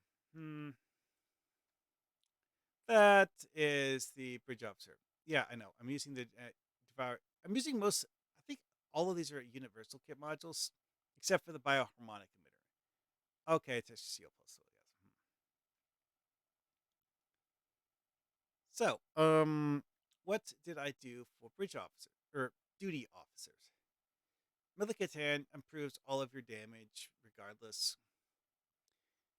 Now, support drone, because it's not a kit module, I always have that um, just because I'm an engineer. So it will give me the bonus support drone just because. Equipment diagnostics. That is something that the support drone does, and the duty officer actually improves the support drone. Quartermaster affects cover shield, which is a captain ability and not a kit module. So I automatically have the ability to use cover shields. And standing near it gives a damage resistance rating to allies, which is maybe useful, maybe not. Kit recharge bonus to healed targets. Yeah, bioharmonic emitter counts as a direct heal and has unlimited range and unlimited number of targets. So, like everyone that you're teamed with, all of their pets, all of that gets healed and also gets a kit module cooldown reduction, which, as far as I know, also affects your bridge officer abilities too. I mean, it only gives it's a second recharge and a 20% chance, but it counts a 20% chance for every single target. So hey, that I like. I really wish you could get these KDF side. Tendi is genuinely useful, which is shocking because it's intended to be a joke, but whatever. So, who are my ground team? 7 of 13, Clyde, Talassa, and Gwen. Clyde, random human. Also kind of has an odd assortment of things because I have two pieces of the Jim Hadar set, which, okay, giving the Jim Hadar Shroud effect is actually pretty cool because of the fact that the Shroud um, is something that just like randomly triggers in combat. It's not something that the bridge officer has to activate. So they get shot, they might disappear and lose aggro for a little while. So having the two-piece bonus is actually cool. Also, the shield and armor on this, they're not good offensively. It's one of those old school ideas that's pure defense. But in terms of recovery, it is actually genuinely pretty hefty. Now, the 25 shield regeneration, yeah, being once every 4 seconds is not amazing. The health regeneration is amazing. Does not have any physical damage resistance rating, though, so that's a bit of a problem. And she's using the Thompson submachine gun because why not? Okay, so let's see here. Other ones were Clyde, Gwen, and Talassa. Oh, wait, no, I just did Clyde. So 7 of 13, Gwen and Talassa. Gwen, I gave her one of the Herald anti-proton sticks because it fits with the whole magic theme. It's just a good armor. Again, pure defense, but it's good at pure defense. This is actually one of the personal mobility shields I was talking about a long time ago. Pre a lot of things. This was from the before the you could upgrade gear, and these were actually not top tier back then, but better than a lot of things, and you could get a stupid number of them. This one I upgraded to Mark 15 purple after we gained the ability to upgrade them, just because I wanted to see what one of them would look like after it's been upgraded. Yeah, it's not great, but it works. And on a character that's not using a set, that's actually something that works okay. Now, what does this bridge officer have for skills? Why did I give her Dilovine? Actually, she probably came with Dilovine, if we were being honest here. She probably came with Dilovine and really doesn't help her at all. Noteworthy here, though, is that this gives 33% maximum hit points because of the. Well, okay, the last time we looked at a Dilovine one, we were on Nimbus and ground where things were scaled to level 26, which was only like 15% maximum hit points. Here, we're at full scaling, so it shows 33%. Also, that's an odd thing to scale because of the fact that being at a low level like that, your hit points are already drastically reduced. So reducing the amount of bonus hit points hurts double. Yeah. Waste waste toxin dart launcher is actually surprisingly good. It's a wrist rocket. It does a pretty large splash damage area. The first two damage values are instantly applied, and the third one is a damage over time, and it's accompanied by reduced mobility and reduced melee damage for your enemy. But yeah, no one really worries about the reduced melee damage on enemies. Chaotic pulse. Now,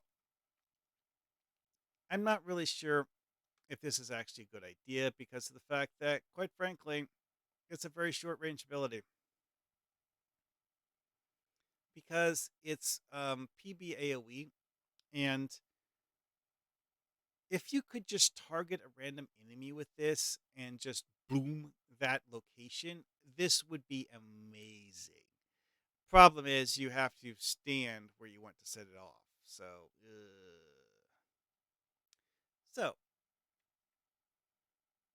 those are things I actually probably should change simply because the fact that they're really not helping me much at all.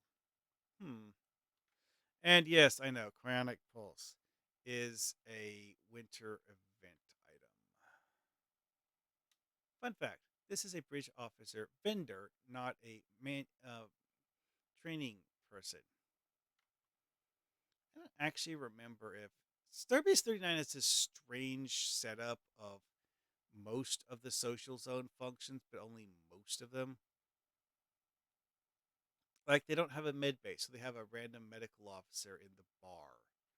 If I remember right, that was actually a late addition, and it wasn't part of the original setup. What is this thing? You know, there might be something in the commander's office. Nope. Hey, is this Admiral Zell? Yep. Is Admiral Zell still a Undine's imposter?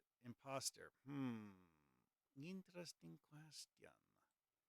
Very interesting question.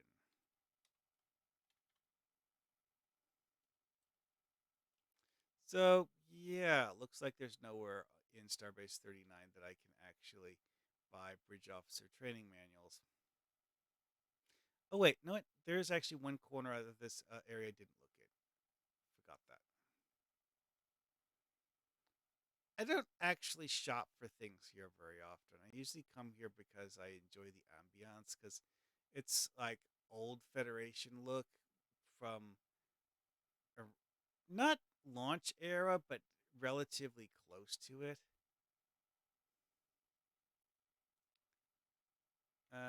Procel. Oh, nope. Does it have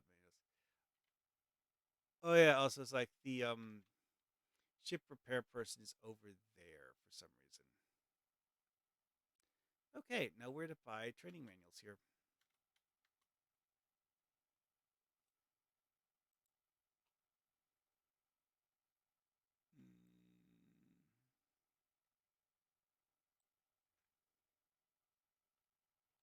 Oh well.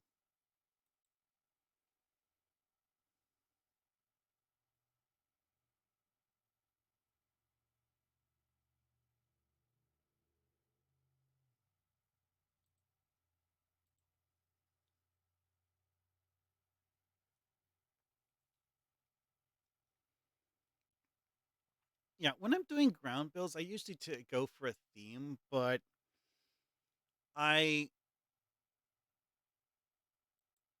want the theme to actually be effective. So if it's, garbage damage, eh, that's a problem. Being something that's not top tier DPS, I can work with that. That's fine. That is an interesting effect. That looks like a rocket exhaust. That's cool.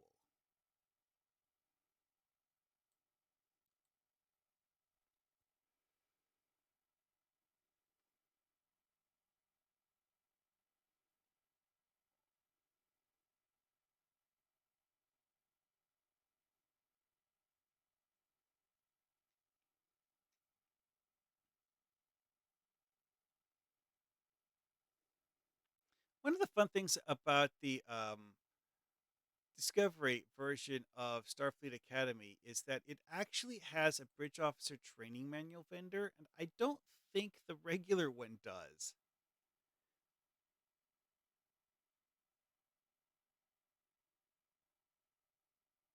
One of the things that makes it kind of weird is that that version of Starfleet Academy is laid out differently. And this building over here that you can't go into in the regular one, because as far as I know, it doesn't even have an interior. Let's see if I can camera clip.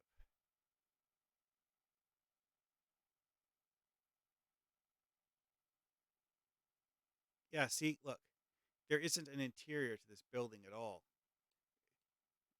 It's just an empty shell, so that you couldn't go into this if you did open the door.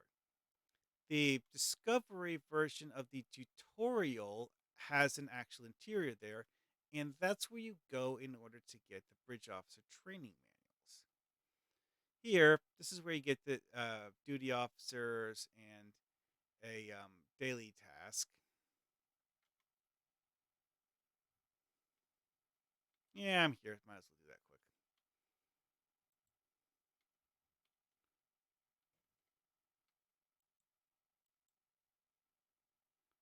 There used to be a stripe in the carpet approximately where the boundary was, but they changed that. I think Captain of the Enterprise E.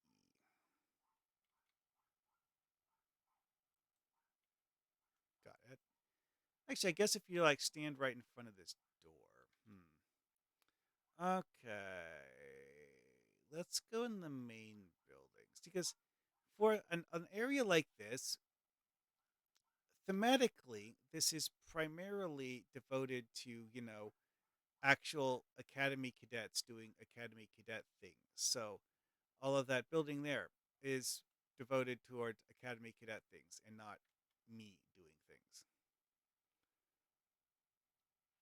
I'm not part of the daily business of this location. I'm here to do something else. And they put the class at 2409 banners because it's currently 2410 in game in the present year. So 2409 was last year. Now, I'm really not sure what these are supposed to represent. Whatever. This is just a strange feature. Like, why are you able to stand inside the wall? Anyways, though, I don't see a bridge officer manual venue here. See, this particular thing here, it looks a lot like something they have in old ESD. Wait, why is this character named? That's odd. A personnel officer. Huh. Interesting. Academy staff, academy staff. See, the academy staff thing, those are characters that are here to represent people who are doing things for students and not for visiting admirals. So it makes sense that I don't have anything to do with them because, you know, student things. The personnel officer, though, that is basically the same way that the um, bridge officer vendor used to be set up on ESD.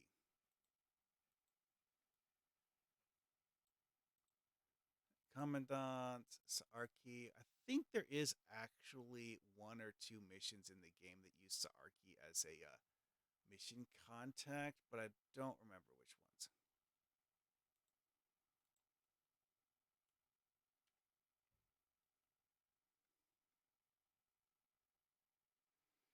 Hmm.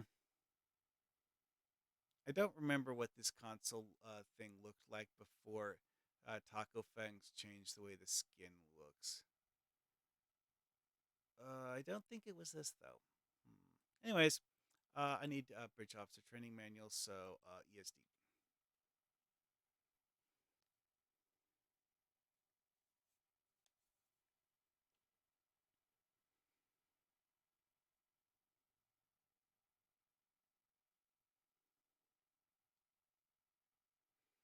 Okay, so onwards. Oh hey, do I have enough of those? Yeah, I can turn in some contraband quick.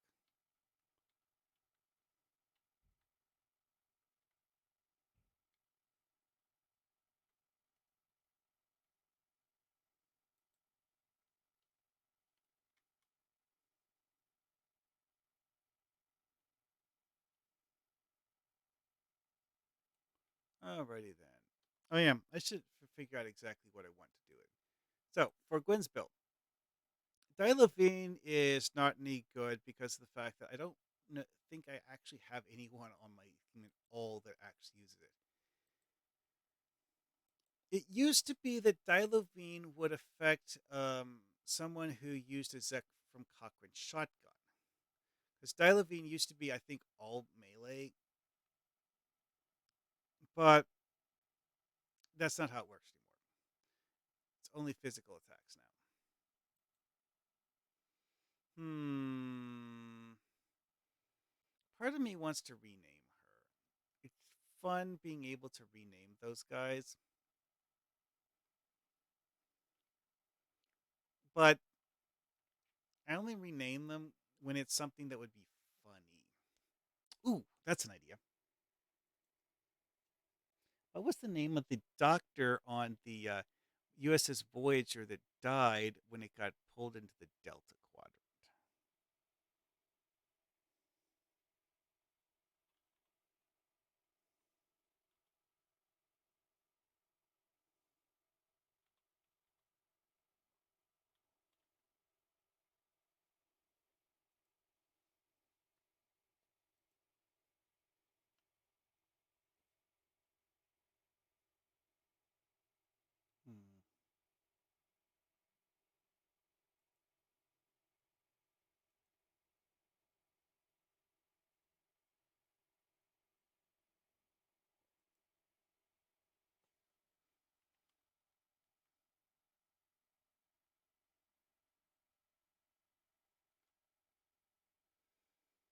Hmm. Let's see here.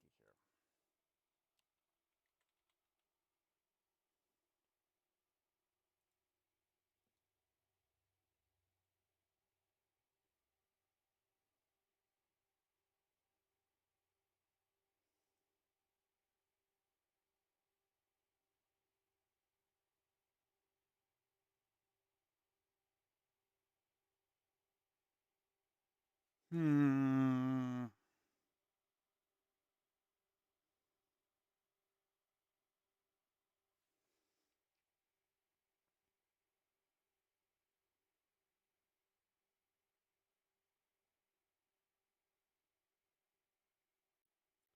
Oh, interesting. Hmm. Hmm.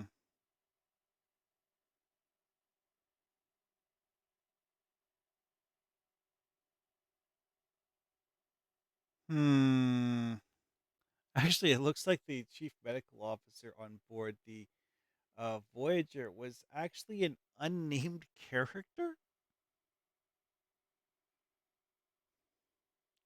They talked about several things that he did, but they never actually named the character.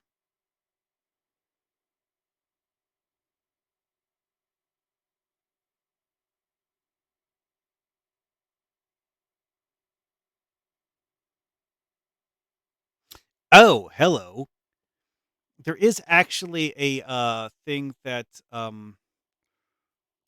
uh in the episode that you could get. It says either Ziegler or McGarry because in one of the episodes they display a list of lieutenant commander rank. Well, okay, they display a list of a lot of character of bridge officers that were on board the USS Voyager, and there were two dead lieutenant commander rank officers on the Voyager. One of which was Ziegler, and the other one was McGarry. Not that we actually know who either of them are, which is, of course, the reason for this speculation is because the fact that we don't know what this guy's name is, and we have two names for people who we don't know are. Hmm. Yeah, you know what? Ziegler sounds good.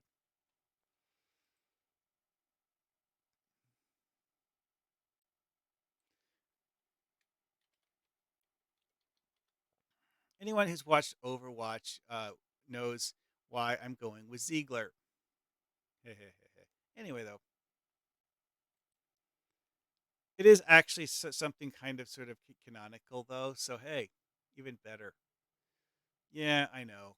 I gave her the Terran knife, not because I want her to use it, because she gets stuck on space duty, and thus I don't care what she uses on ground, or she should be getting stuck on space duty. Hmm. Yep. Pretty sure Moer Kwong doesn't have a space trait. Hmm. Gwen leadership. Ziegler has leadership and that. This is actually one of the ridiculously powerful space traits you can have. Activate a beam or torpedo firing mode. Gain bridge officer cooldown reduction for 5 seconds once per 30 seconds. That's something that happens pretty often. And also, it gives you, whenever you use a hull or shield repair bridge officer ability, you gain a torpedo high yield once every 45 seconds. That is actually pretty good. Sure, the whole once every 45 second thing isn't, amazing, but for a bridge officer trait, that does a lot. Now, of course, the question is that better than an SRO? Hmm. Yeah, well,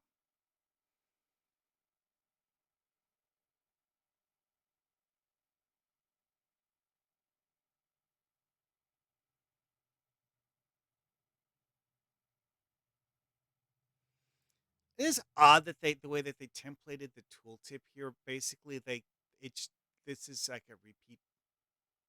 Uh, so tooltip should be like half as long as it is. Whatever. Useful trait. Tooltip, anyways.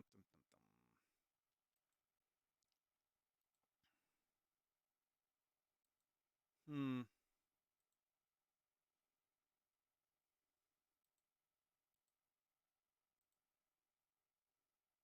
Hmm. Yeah. I need a tachyon beam one.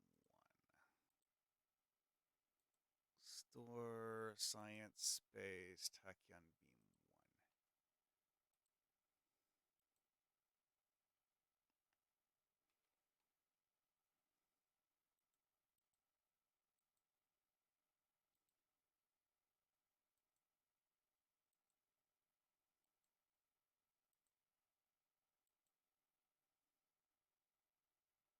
Heh. It still shows this Dr. Crusher hologram when you look at on this version of the list.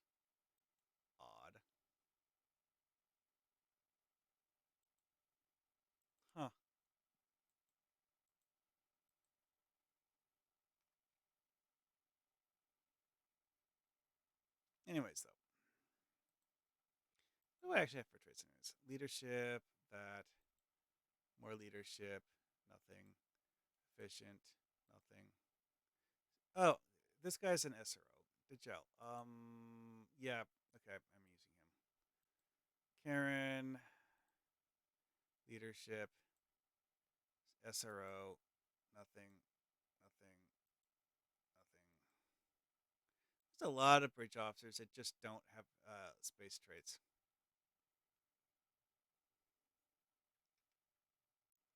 So I have a lot and one S or two SROs, and the rest of them, if they have a space trait, they have leadership or efficient. Ah, La Ula. Hmm. I'm not actually using her. And I know Talasa doesn't have a space trait. Oh, I need to completely change all of her skills because she came with stuff that I cannot use in this build. Okay then.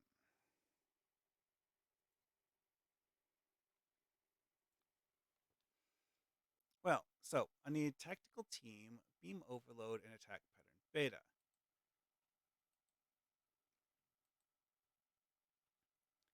Yeah, I know.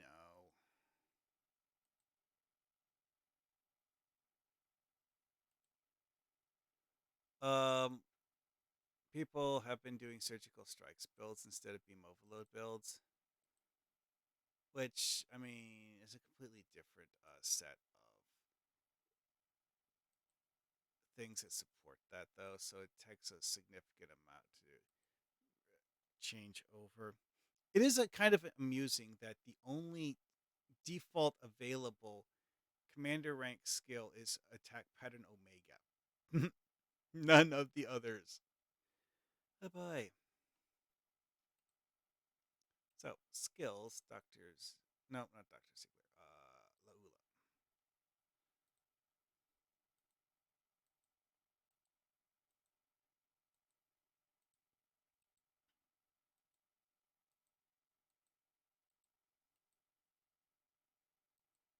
Okay, so now swap Talasa with Laula.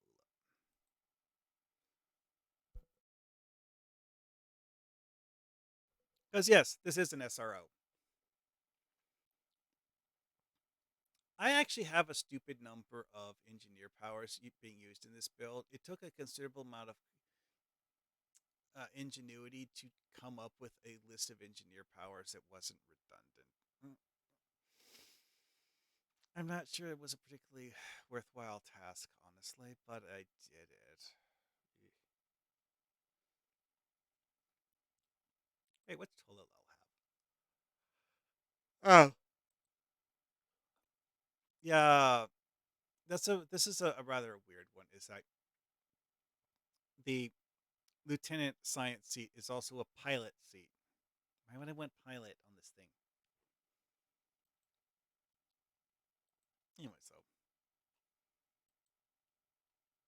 I unlocked the five magics trait. I don't really have a build that uses it.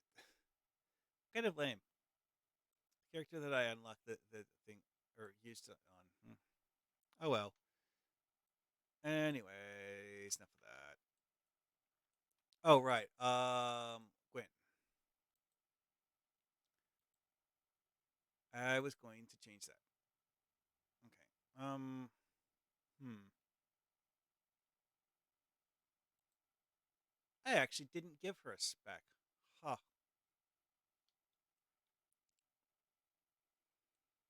Okay, so let's see. What are the options for science ground? What do we have? Okay, so we actually have several options for um abilities. Nanite health. Actually, you know what? Hmm. She's not actually using a proper heal, so giving her nanite health monitor would actually work reasonably well. And then replace Dilovine with something that's, not bad. You know what? There's very few options. It's either medical tricorder or EG field.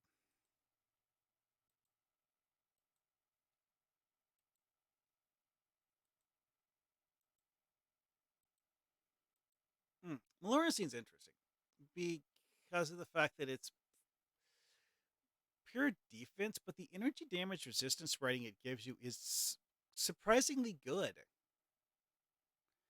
which is something that's true of a lot of the buff related medical things, honestly, is that they give you a resistance to some sort of damage or effect of some sort.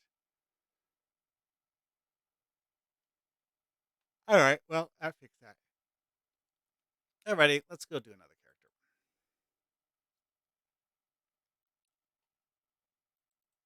7 of 13. Yet another character where, yes, I kind of sort of just threw whatever bridge officers I happen to have laying around into the ground thing and didn't really seriously think about which ones are actually the best. And also, my team choice was made years ago and hasn't been updated since I got this Herodian armor. Several years ago, the devs did a sale of the Herodian armor in the Lobi store for 50 Lobi when it's normally 200. And about that time is when I got the armor and then applied it to my away team because only the bridge officers that I use in my away team actually wear the armor. Or actually, no. Guess I played it to everyone. Never mind. But about that time was when I chose my current away team.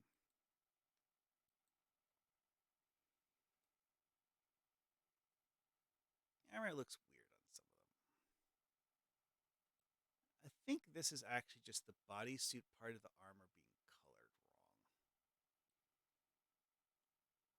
Should be yeah, this part here on the midriff should be colored the same as the knees.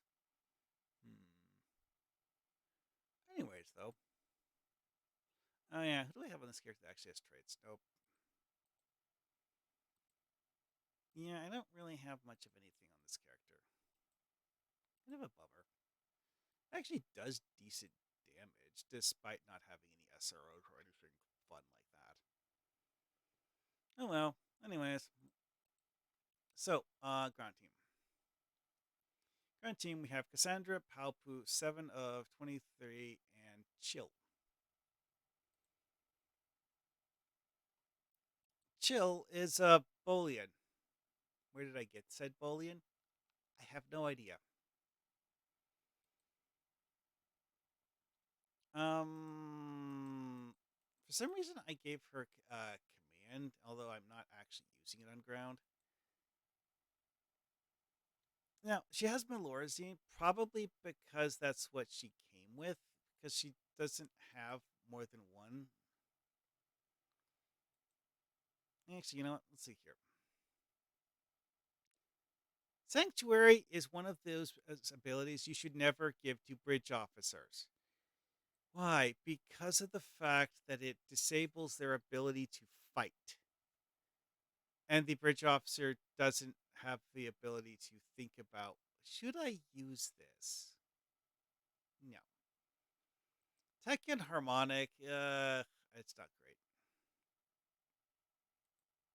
Medical Tricorder 1 on a bridge officer is one of the ones that is actually pretty good. They will use it anytime it's warranted. They're, they won't like tag someone with it if they're at full health, but anytime someone takes damage, they'll just zap them with it. Tricorder scan, eh. Bridge officers don't always choose the target very well. Also, I'm genuinely not sure if it actually only hits one enemy because the fact that it says that it has a 4.6-meter sphere, which makes me think that it might actually do all of the enemies in that area. Really should double test that. Tachyon Harmonic, I don't like because of just the way it works. Kind of awkward to use. Hmm. I So I do kind of want to get switch those two. Let's see here. Do I have any junk bridge officers that I could just swipe something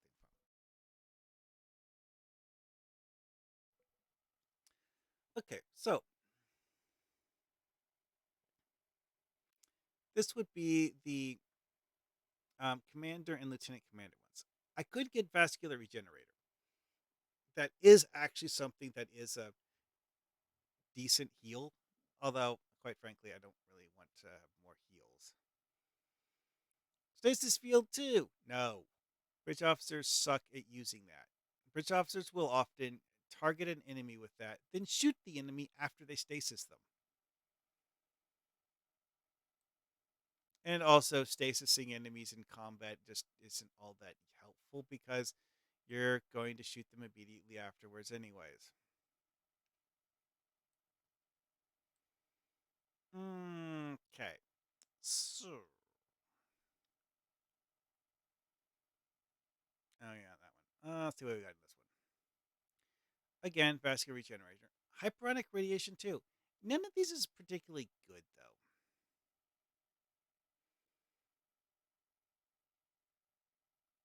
Huh? What on earth? Reroute shields to hull containment 3. Nanite repair payload. What is this, bridge officer? Superior photonic life form. Eh? Oh, this is the Bashir bridge officer. Heh. Hmm. Okay. Reroute shields to hull containment. That's a spec ability. Visor emulation overlay. Uh, what? Who's invited me to join a team? Oh, it's Stargate Wars. Okay.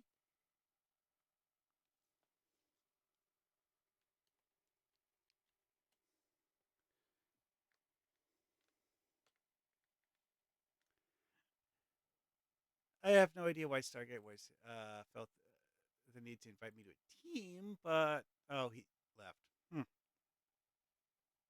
Hello.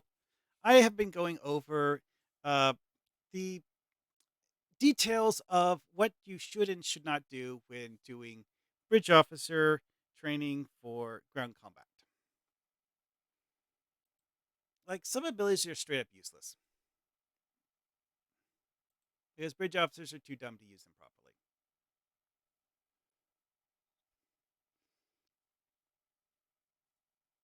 But thank you for the raid, though. That is nice to have more viewers. Okay, so let's see here. Ground camera here, 7 to 33. This is a bridge officer that I actually use Miracle Worker powers on. More because of the fact that it's fun than anything else. But regenerative nanite canister as a splash heal is actually pretty good. It has a much longer cooldown than the medical tricorder one does, but this one is an AoE heal.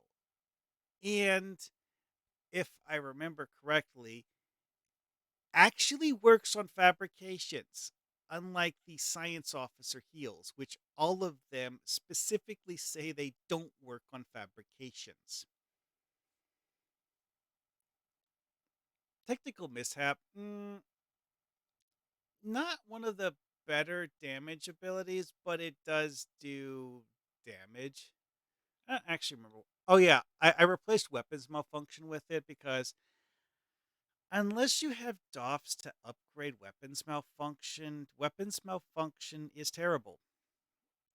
Especially when you give bridge officers weapons malfunction because of the fact that weapons malfunction is a single target ability by default. And usually the bridge officer will kill the target that they applied weapons malfunction to before weapons malfunction wears off. As a player applying weapons malfunction, actually, you know what? I've never used weapons malfunction as a kit module. Ever. Mainly because of the fact that, like, the same reason I said I don't like it on bridge officers applies to using on players too. Just no. And double no when you have a reason to not use it on bridge officers. Shield generator, bridge officers tend to have a bad placement choice for this, but they place it somewhere near where you're fighting, so it's sometimes useful anyways. And also, bridge officers will actually stand in the area of effect of these intentionally, I think. And mortars, yeah, mortars are just awesome. Mortars will hit things that you can't target because they exist. And that is actually a really, really good reason to have it on your team, especially if you're a tactical officer and can't use mortars yourself. It's kind of sort of like error proofing in TFOs. So, what duty officers am I using on this character? Security team duty officers, because why not? Melika 10, because why not? And chance of outgoing damage applied as healing. This actually affects bridge officers. It is really good on bridge officers, honestly, because this has a chance to trigger, which is only 20%. But, every time a bridge officer uses one of their ground abilities, it has a 20% chance to trigger that duty officer. And there's a high chance that my bridge officers aren't going to need the healing, but hey, it's free healing.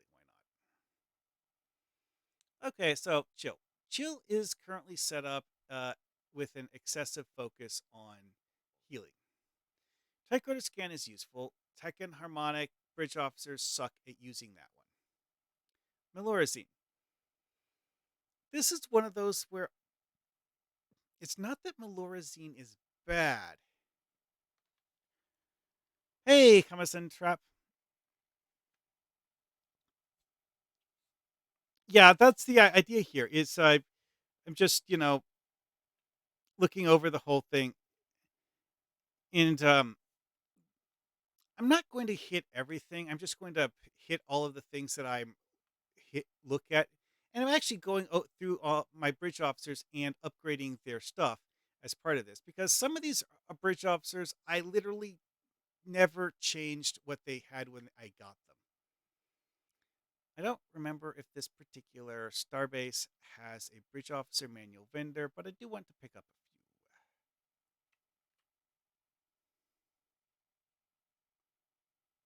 a few. It's a strange thing when several of these star bases have the ability to buy new bridge officers, but not buy training manuals. This guy sells you certain junk gear items because when the devs added Blast Assault to the game, compression pistols, and pulse wave assault, the existing random junk weapon vendors did not have the ability to sell those weapon types. And instead of changing the old vendors, they created a new vendor to sell the stuff. Okay, requisition officers. Well, let's see here. They're almost free, unless you buy one of these. Caitian and Aenar bridge officers. They have some interesting abilities, but they're not amazing. Pilot bridge officers. These are all humans. Yeah. Command. Humans. Intel. Hey, upgrade the list already.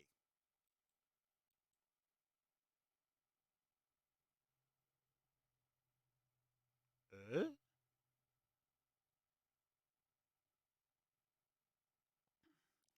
Okay, Intel actually has a decent assortment. You can get Andorians, Bajorans, Betazoid, Caitian, Human, Tellarite, Trill, or Vulcan. Hmm. Anyway, using this as a way to acquire skills is inefficient, but it's doable. The problem, of course, is whether you get a skill you want and whether you have the ability to know whether you're going to get a skill that you want. Hmm. Neural neutralizer is a Intel power, so that's not one that I really want. And of course, torpedo transport warhead, kinetic magnet. electromagnetic pulse probe. Those are all intel powers too, but I don't care about those. This is such a stupid trick. I don't normally do this. Um, hmm.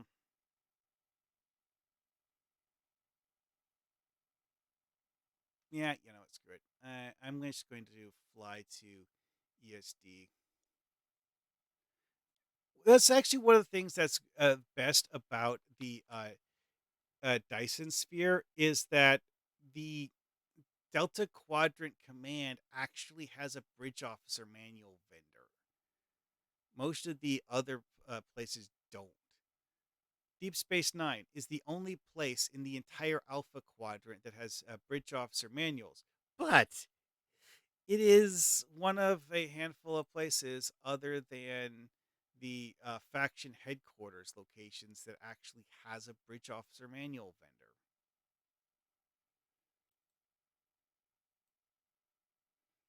I know. At max zoom, you can barely see the tiny Alachi frigate that I'm currently flying. Oh well.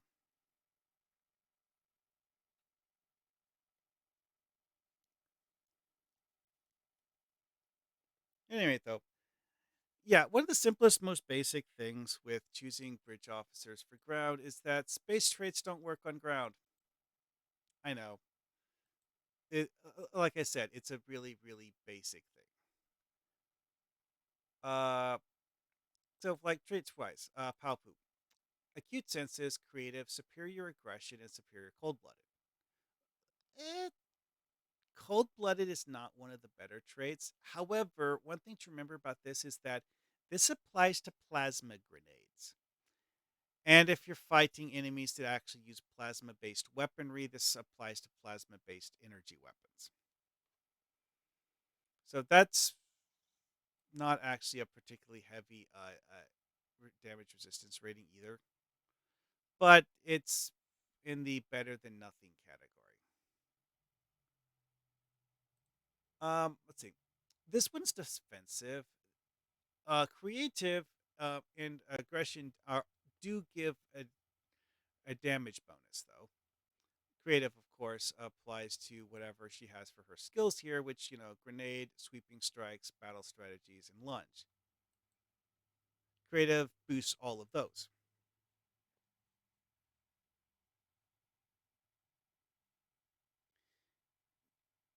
Of course, this is one of those things. It's like using sweeping strikes and lunge. You kind of want to give the bridge officer a melee weapon for that one. Did I give this particular bridge officer a melee weapon, or was I not thinking about that while rearranging weapons? Oh no, I actually gave her the. Why did I give her the fluidic anti-proton wrist lance? Okay, I picked that up because of the fact that it kind of sort of looks when you fire it like the plasma arm cannon that some of the Terminators use. Okay, maybe only one of the Terminators actually used that in the movie. Whatever. Um, yeah, I should probably switch her to using a melee weapon because her skill setup is melee oriented. And with that in mind, switching her instant ground ability. Actually, draw fire on a bridge officer that has aggressive would actually be a pretty good option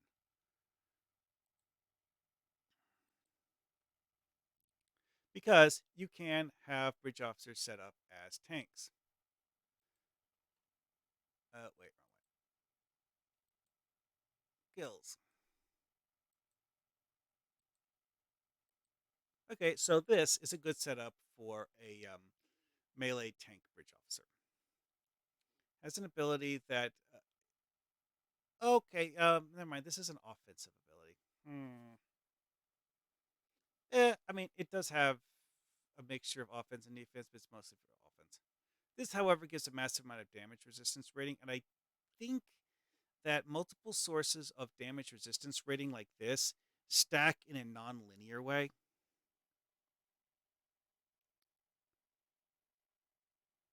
Oh, you mean the ship weapons that cost dilithium to buy? Yeah, that's an outdated store. That's the way that the lithium store used to work. So it used to be you would have a whole bunch of actual weapons here, like ship weapons, ground weapons, and so on and so forth. That's what the dilithium store was originally created to be. And K7 is one of the few remaining vestiges of the way that used to work.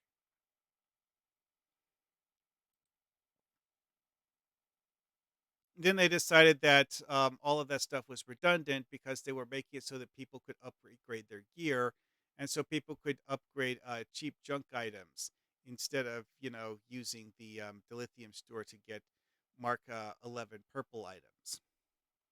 So they just deprecated the whole thing. So I need to give her a melee weapon because I screwed up and gave her a fluidic anti-proton wrist lance when I have her set up with a melee build. So, which of my bridge officers actually has a melee weapon?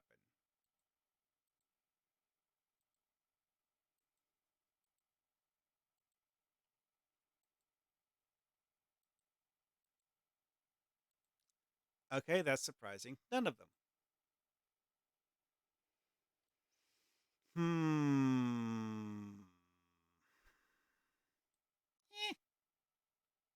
I could do that. Some peg gloves.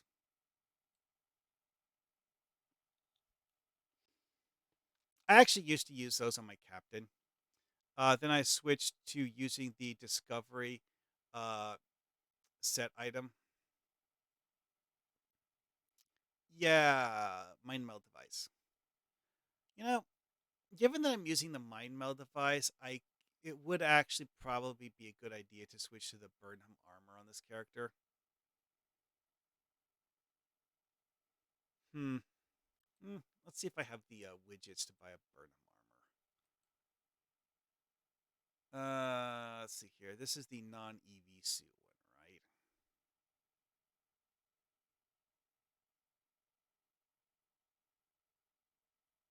Yeah, that's the EV suit one. Okay. Oh, I don't have enough of the spore canister dinguses.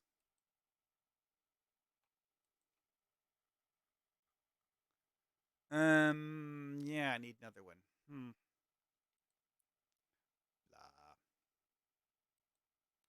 Blah. Okay, discovery marks.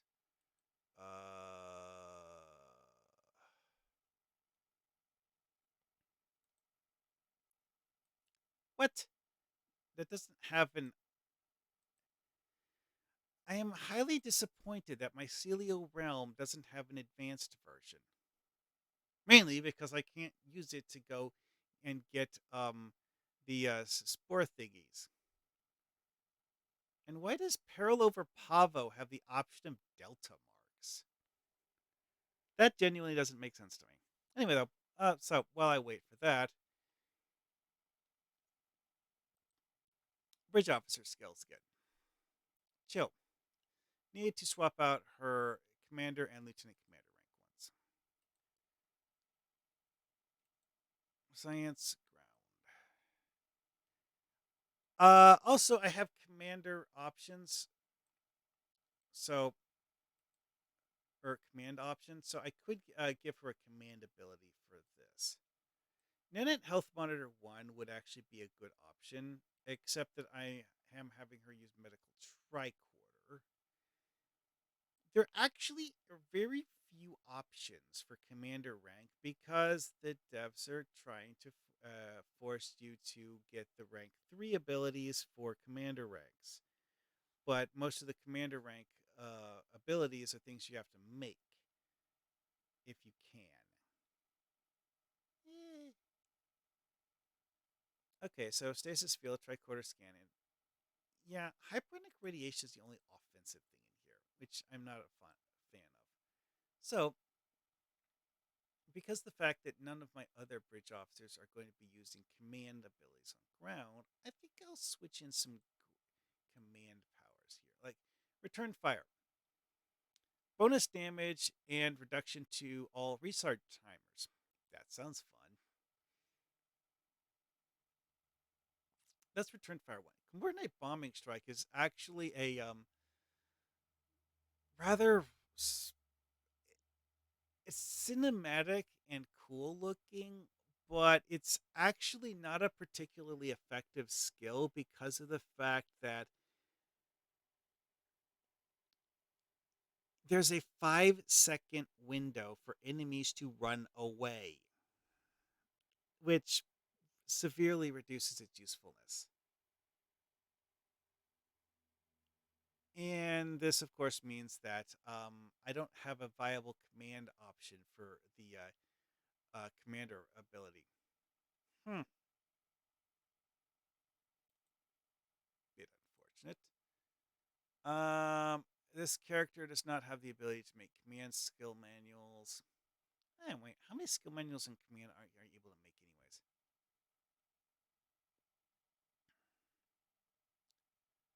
Um, hmm. Okay, this is at 3. That's the one that gives you the ability to create a spec manual, but doesn't give you the ability to make skill manuals. Do do do. 18. Training manuals. At 22, you gain the ability to create the full suite of rank 3 command training manuals. How many points do I have open that I haven't used yet? 6. Oh, never mind. Can't do that then. I'm genuinely surprised this queue is taking so long.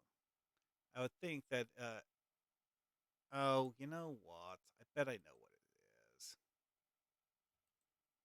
F it.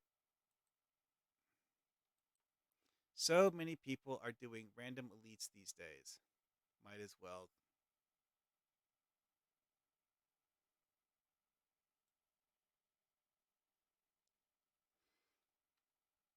Okay, so Joe, I still need to come up with a better option for her commander ability.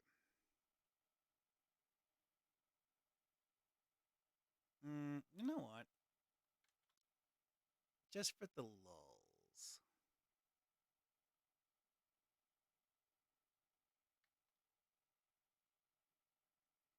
I don't that trick I showed earlier about getting cheap bridge officer manuals and just converting or getting cheap bridge officers then converting them to manuals doesn't really work all that well for commander rank abilities, which is why I stopped trying it because of the fact that there's so few options. However, some of the commander rank abilities on random bridge officers are things you can't find at the bridge officer manual vendor because they're rank 3 powers. So let's see here. Okay, quality very rare because it should be that all commander rank uh, bridge officer training manuals are very rare quality. Let's go with science to see what we have. Viral matrix, right? That's a space ability. We don't want that. Stasis field 3, no. Same reason we don't want stasis field 2. Again, viral matrix, more stasis field, viral matrix, melorazine, which is what I'm replacing. Next. Dum, dum, dum. Gravity well, viral matrix.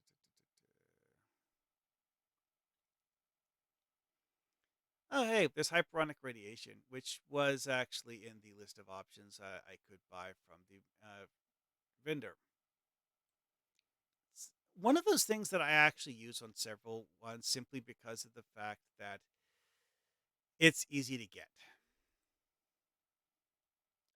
I'm trying to find something that's interesting. Vascular regenerator is something that is harder to get because of the fact that you either need to get lucky and find one or make it yourself. Ooh, hey.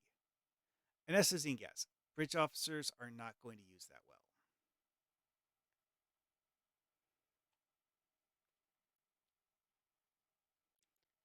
Alrighty then, let's go. Yeah, doing this for the event recently on normal difficulty because you can't do it outside normal on the event. That was a bit lame. Let's see how it works at doing it here. Actually, you know what? Tetrian damage ground. I should pull out a Tetrian weapon. Those are not Tetrian. That is a weak weapon. I'm not sure I actually have a decent Tetrian weapon on this character.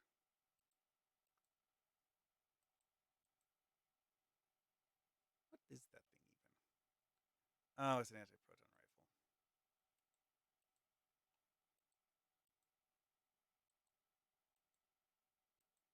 rifle. Don't have a decent Tetrian weapon.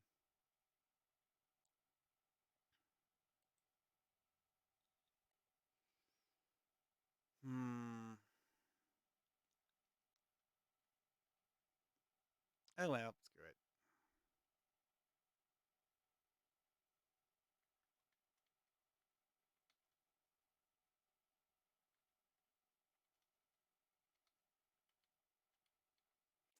Okay, I guess this one needs to be done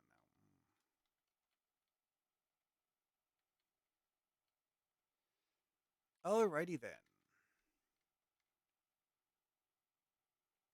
And of course, one of them goes under the waterfall because that's how it usually works. Well, I guess I'm going to go with Thunder. For Elite, people usually don't try to solo them.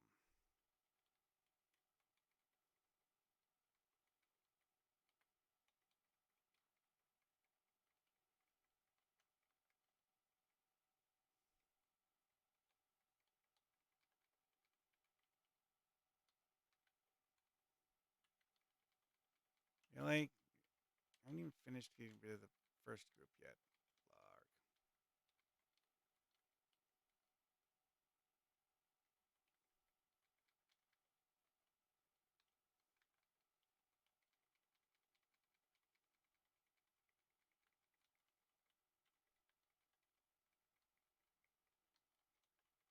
Oh, this is highly underwhelming. Well, okay, the other guy who was here got the other crystal. That's good. Where did my security escorts run off to? Oh boy.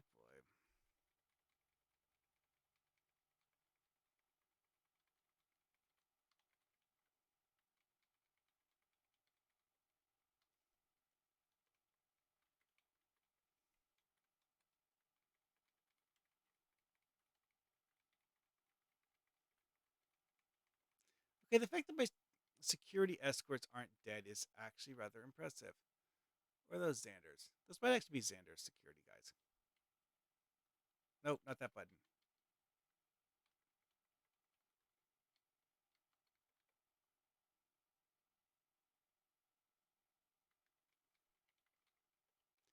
Seriously, guys, stop fighting.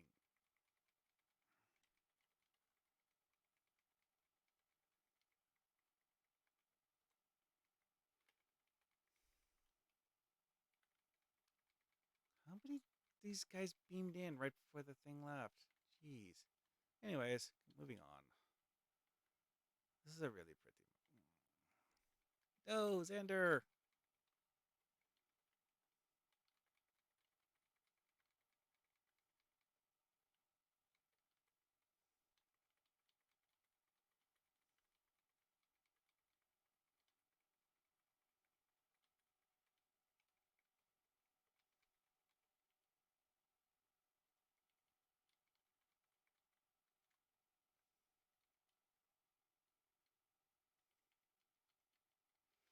Yeah, this is also not one of my builds with the best survivability, so I'm not actually all that confident that I can properly solo things.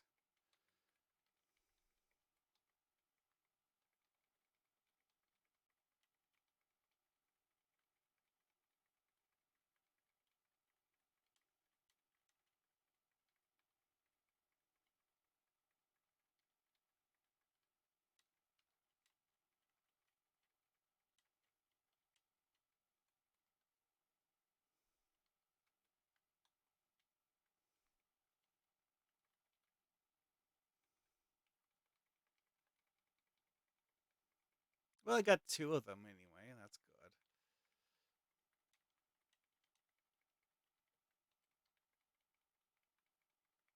good. All right, this site's done. Move on to the next one.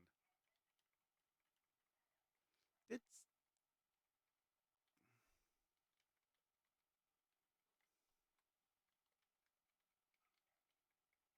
Sender may have gone to the wrong one.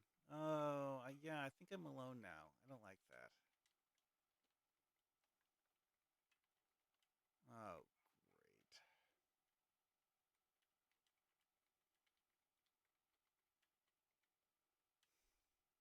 great. Hmm, that sucked.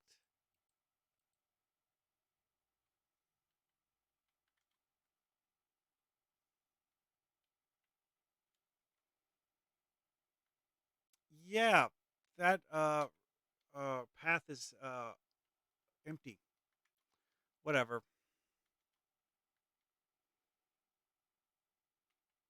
I'm on region 7.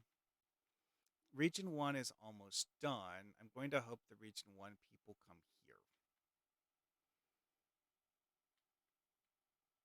here. Sonic Pulse is one of those where it has obvious uses, but the problem with Sonic Pulse is something that's not immediately obvious, namely the fact that it's just so short range.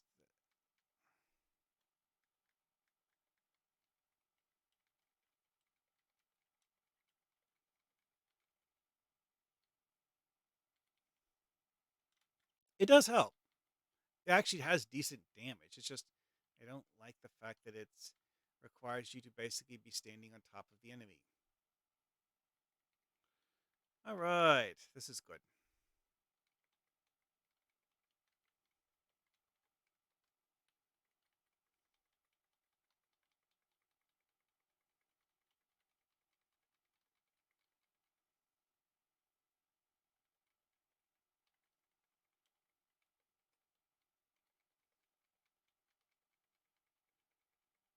Okay. That must be Doral using cold fusion flash. And endothermic induction field. Nice.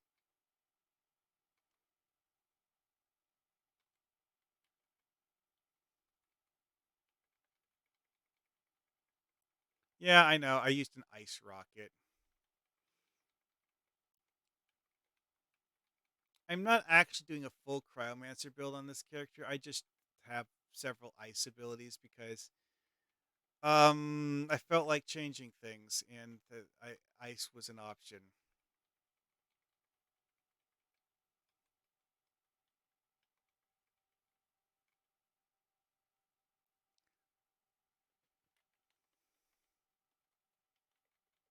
Yeah, one thing to remember about this that you should never do on Elite.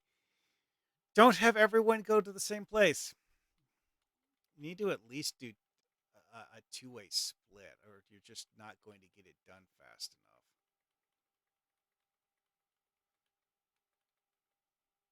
enough. All right.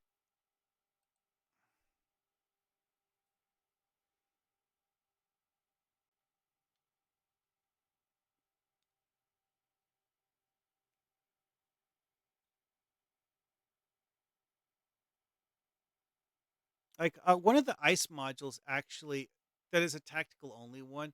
It literally just directly boosts your damage output.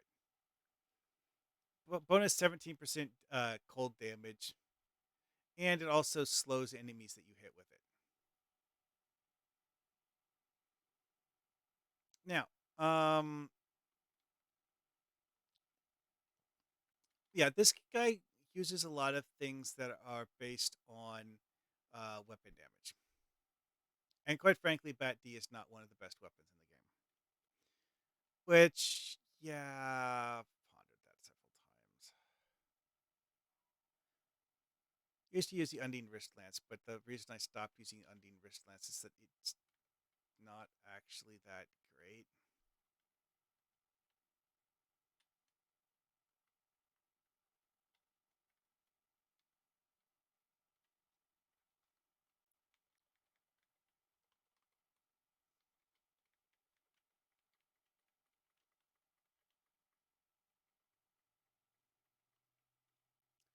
Okay, so Luna Nyx is actually using Agony Field.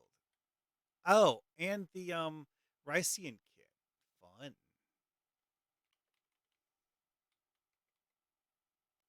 Yeah, Dorel annihilated those guys with ice.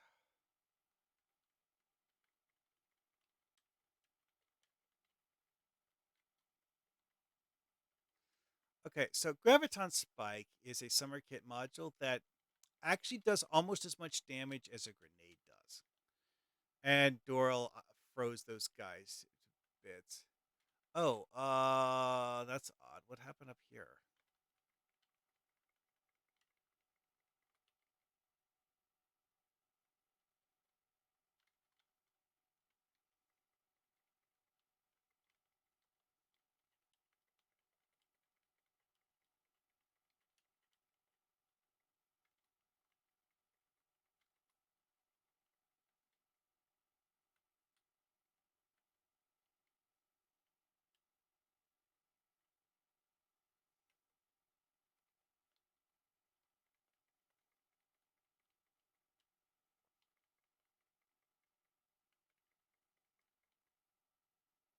Oh, my security officers got to photobomb the cutscene, but I was a little too far outside. Alrighty then.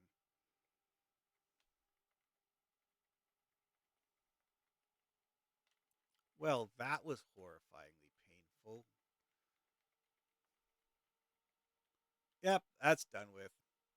Even on Elite, those guys fold over like a pack. Yeah. How did we do? Perfect score. Like, they did place a one of the dinguses over there twice, actually. I got rid of the first one, and they put a second one right before we dropped the bosses. That's actually something that's relatively common. Is having one of them drop those. This the old CRM thing, huh? Hmm. That is one of the most amusing weapons in the game due to just how massive the AoE on the secondary is. However, I don't like that the charge up cycle it has. That the charge up cycle is really long, and if you get interrupted while you're doing the charge up, you have to restart the charge up because it won't fire if the charge up gets interrupted. Oh, I'm injured. Wait, really? Minor concussion. Oh, hmm. That's actually a problem. Minus 2% ranged weapon damage on a build that's yeah.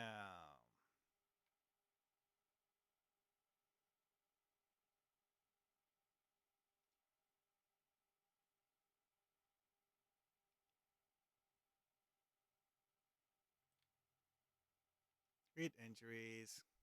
Heal all. Away with you. It is actually possible for bridge officers to get injuries, I think. Doesn't come up often.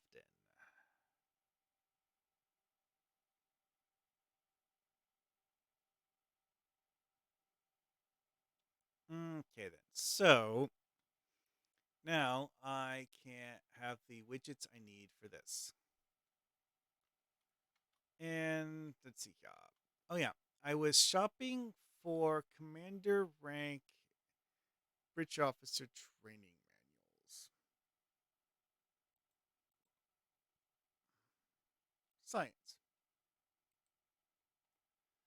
Now, in theory, you could also do this for one of the other ones, but the only thing that you would get out of that is the craftable ones because of the fact that either craftable ones or the ones you can buy at the vendor, and we don't care about either one. The ones you buy at the vendor. I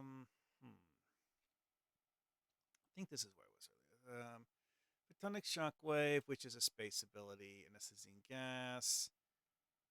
Hmm. Photonic Officer 3, again, that's a space ability. It would actually be kind of cool if there was an actual science ability that made holographic decoys, but they did put that in as an intel ability. but I'm.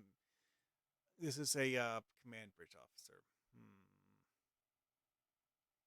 Gravity Well 3 is actually quite good. Hmm. I'm genuinely surprised I haven't seen any lockbox modules yet. But, I'm expecting those to be on the high end.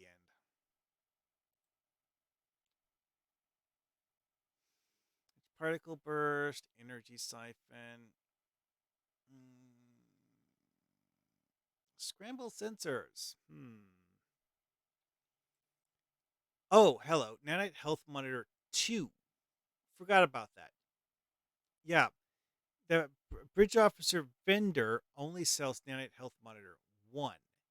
There is a Nanite Health Monitor 2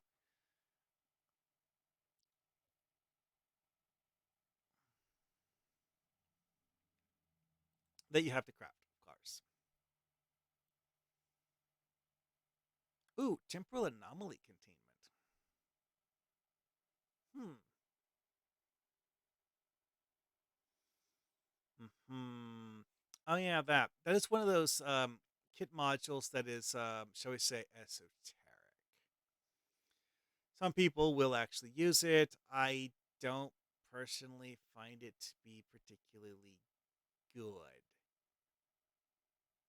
The main reason to use it is if you want to pull enemies towards you.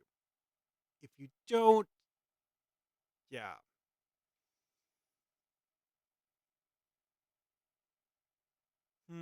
Interrogation gas. It's a fragile hold. And honestly, the whole like unpredictable effects thing, not into that. I heard it's something kind of amusing to see people.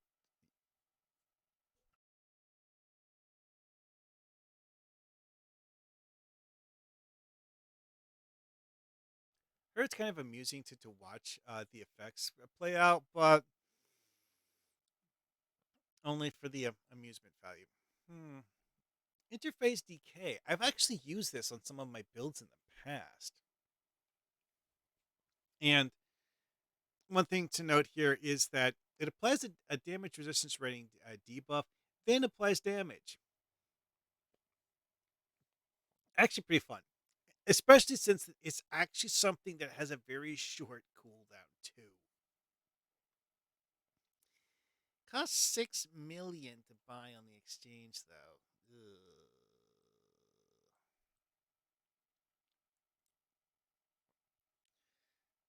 Hmm. Hmm. Hmm. Yeah, wasn't able to find anything I actually wanted. Let's see here. Let's look at command just to see if the amusing.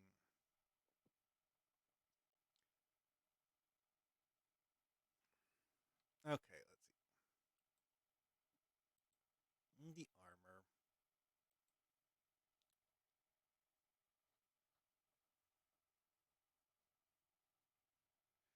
armor. Chill. Okay, did I have her using suppression barrage? No, that's return fire. Hmm.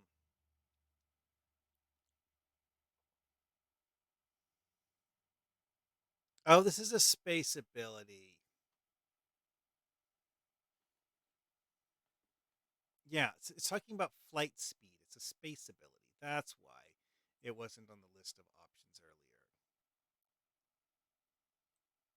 Hmm.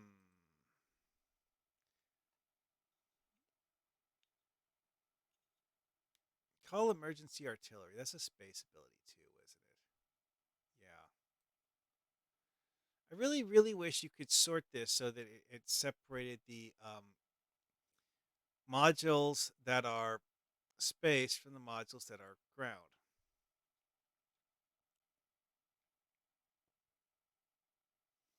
And yes, phalanx formation is a space ability too.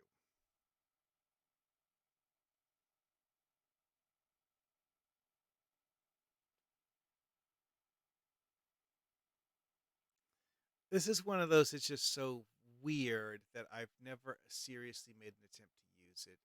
Let's see here. Strategic analysis. That's space too. Oh, no. Pretty sure that's ground. Okay. Mm,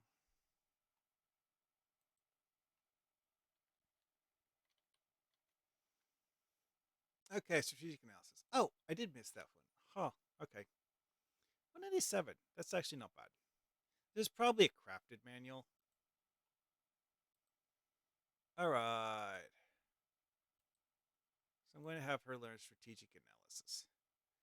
Bonus damage and bonus damage resistance rating. That's cool.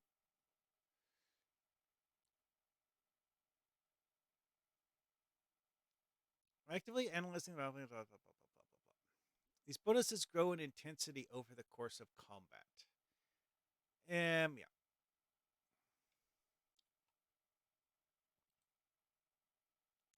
So that should be an improvement. Like here we have a basic heal, really basic heal, but really fast. Here we have a. I'm genuinely not entirely sure exactly how this works. I mentioned earlier, a lot earlier, that I don't actually use most of the specialization kit modules.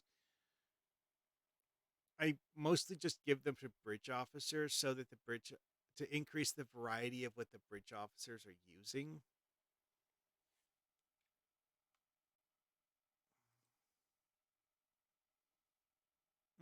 Anyway, so Chill has the nanopulse staff rifle, which I think that works reasonably well for this skill setup. Uh, this style of bridge officer is someone that I would want to have a standoff approach to combat. So heal allies, tricorder scan, then shoot someone. And we have return fire and strategic analysis, both of which give um, team buffs to damage, and that is pretty fun. And this person is teleporting. Hmm.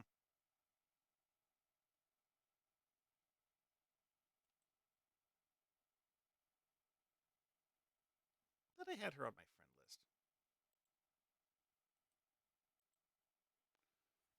Anyway,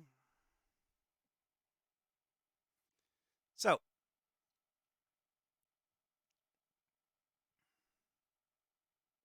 tricorder scan, not amazing, but it is useful. Could I replace that with something better? Well, okay, strategic analysis one. No, I got three. So let's go to the bridge officer vendor and see what we have for slot two.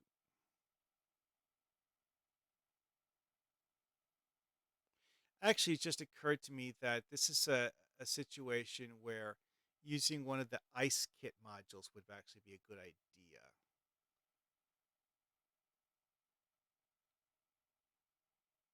Oh, hey.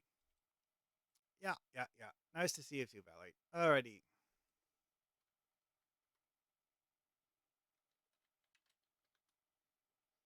Okay, so, account bank, pull out Lolunots.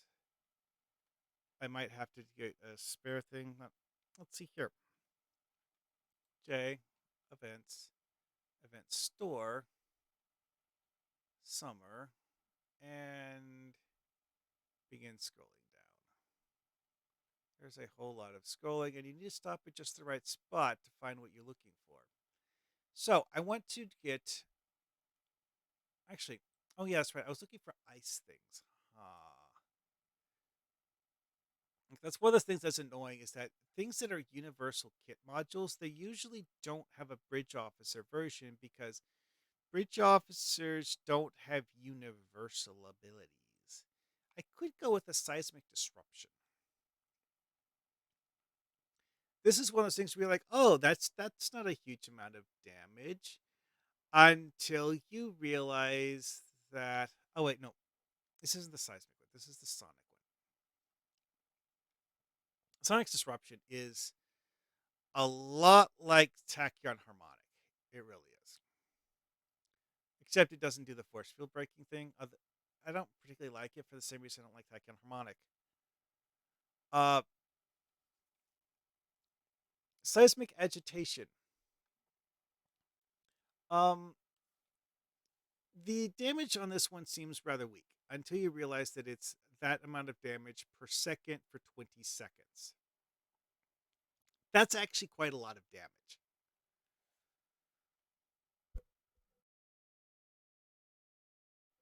Also, the recharge time on this is lower than the length of time that the seismic agitation field lasts. Yeah, seismic agitation is a really good one. And you know what? I'll go with that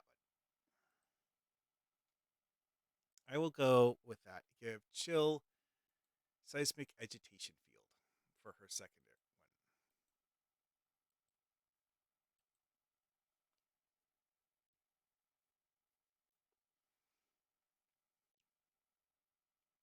Now, does this perfectly mesh with the things that my other bridge officers are doing? Probably not.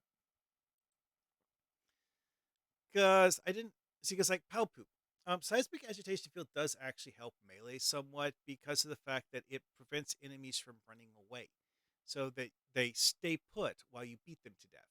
That's pretty useful. Knocking enemies down also makes it so they can't get away from mortars or turrets. You know what? Quantiton Mine Barrier.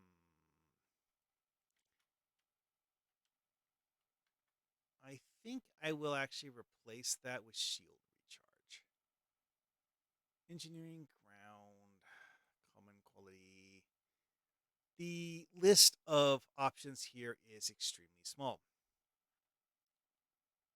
Now, Quick Fix is theoretically a valid option.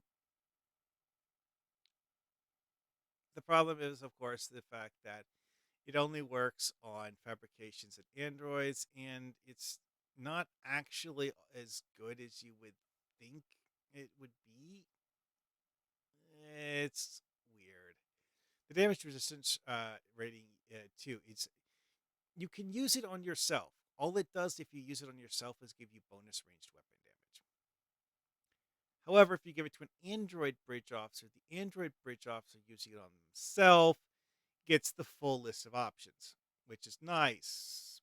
But you only get one. Well, actually, it is actually possible at present in the game to have at least two androids. One's the lifetime one.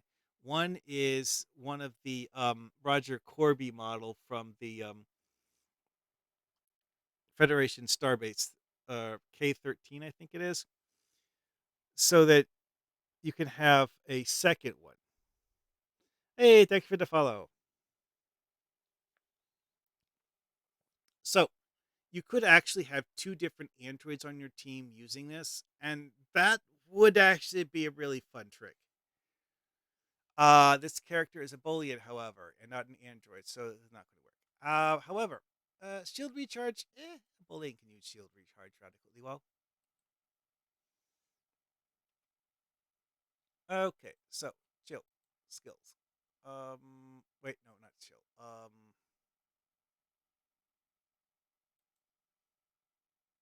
Cassandra. That's who it was.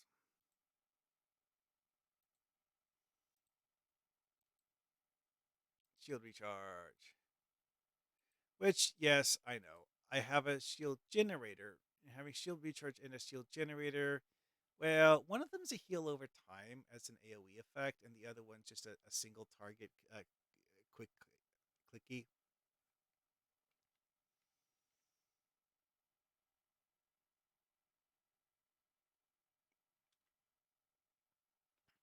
So, okay, well, that's that. I could give Cassandra a spec, but I don't really feel like I need to. This is actually something that's kind of a mild annoyance because of the fact that it has a relatively long charge up time to use it. Kind of weird. Anyway, so what else do I need to do to improve this? Gave Palpu a melee weapon because her build just kind of wanted a melee weapon. 7 of 23 already had a pretty good build. Let's see. Let's look at what 7 of 23's gear is. I mean, there's nothing special with it. She's actually using the Herosian Enhanced Battle Armor, which is a pretty tough armor, and it increases your max hit points. Now, it doesn't have any sort of regeneration effect, but whatever. Um, has bonus exposed chance, which if you have a weapon that does expose effects, that's great. Although the stun beam on the sonic phaser stun pistol is an expose ability. So that actually works with the Herosian Armor's bonus exposed chance thing.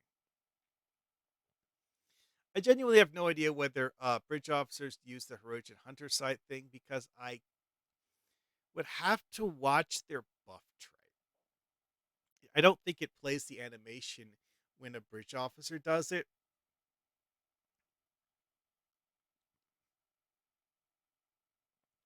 And Sompeg Shield.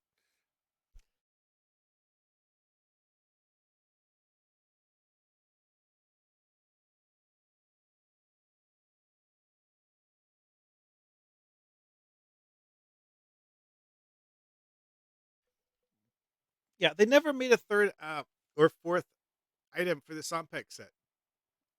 We're currently only at 2. Now, there's actually 2 different weapon options for the Sompeg set. There's the original Pulse Wave.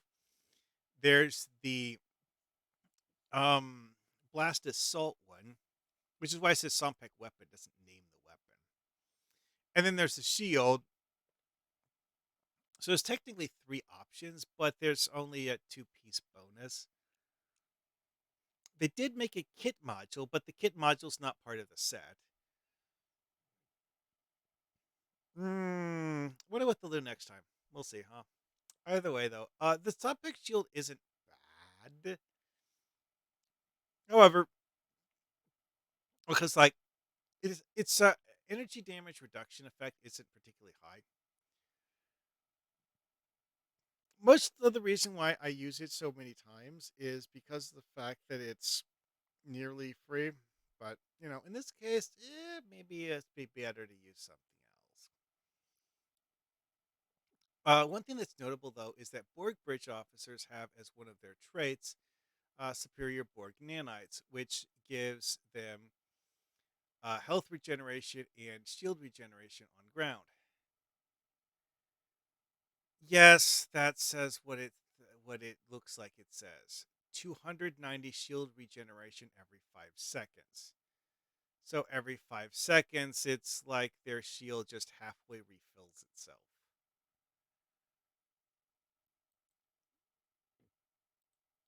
Actually, on ground, it just says bonus shield regeneration on ground. It doesn't tell you how much in the tooltip. I'm genuinely not 100% sure that's actually the right number, but it might be. Hmm. Yeah, my damage resistances on this character are okay, merely okay. Anyway, though, let's see here.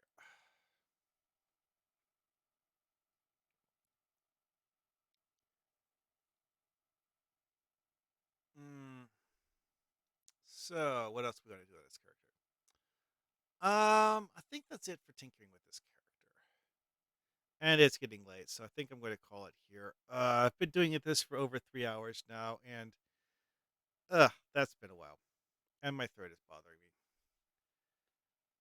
Alrighty then. Well, I didn't get through as many things as I was hoping to, but I got through enough to give people an idea as to what I was talking about, I guess. Uh, would like to keep going, but I have things I need to do, and I my throat is bothering me, so I really need to take a break. Oh well.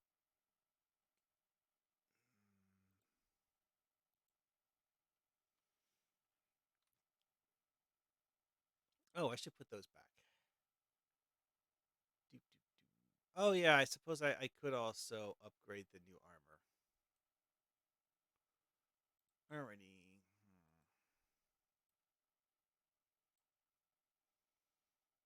Hmm.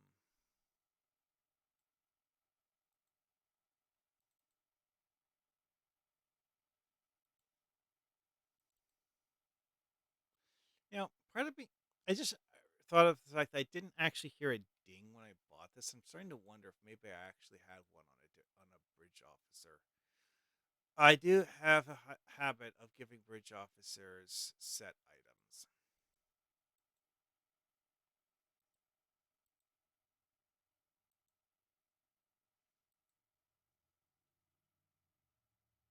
Oh, you know what? That's something I should do. I just remembered. This counts as a Sumpec weapon. So I could give her the Unimatrix shield and Palpu the Sumpec weapon.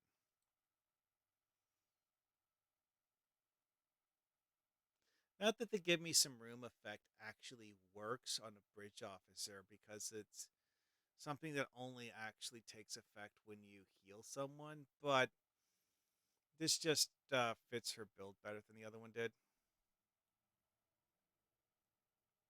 Now, granted, neither one of them is particularly bad, but yeah.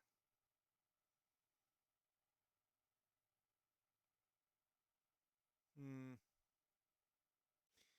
One thing that's interesting about this one is that it doesn't have an energy damage resistance rating. It has a shield drain resistance. Just something completely different.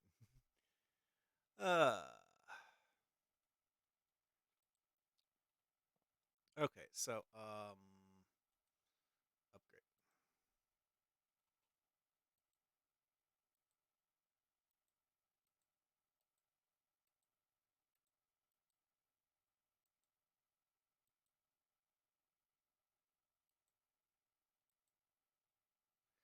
Okay, I could try going for that, but I don't feel like it. Not sure that's a great idea, but whatever. The Jim Hadar armor, part of the reason why I like it is just the sheer ridiculousness of how high the regen rate on that armor is. Now, this character here actually using the knuckle set. I could give her the shield and give her like the full set, but I'm using the shield. Okay, so Cassandra, Palpu, Chill, and Seven.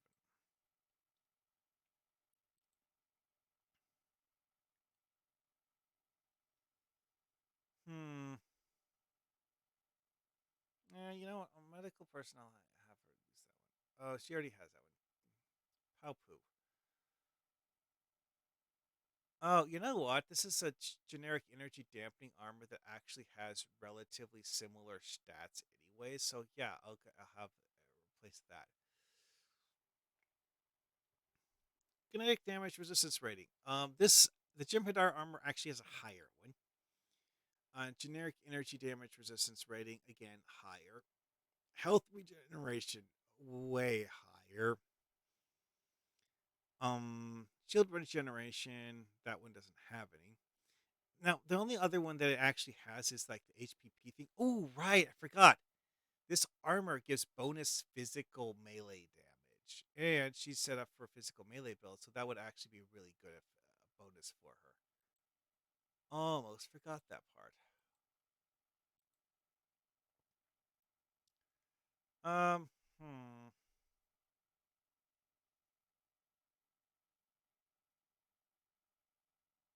Do I think the bridge officer would actually use the exposed exploit stuff? No. For generic junk armor, this one is actually really good. I Hey Valerie, how you doing? And Krillian, nice to see you too. I'm trying to remember where I got this one. I think what had happened is I made through the crafting system a Mark II armor and then upgraded it with an Omega Tech upgrade to see if I could get it to go gold at a low level. And then re engineered it to something that was useful. And uh, for something that's not a set or special item of any kind, this is actually good armor for something that's, craftable anyways.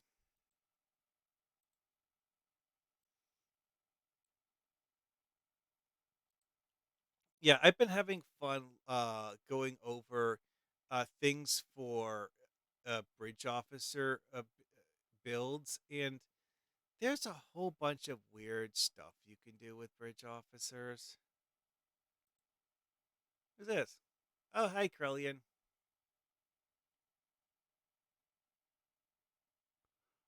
Yeah, you're having fun with the Guyver costume. That's nice.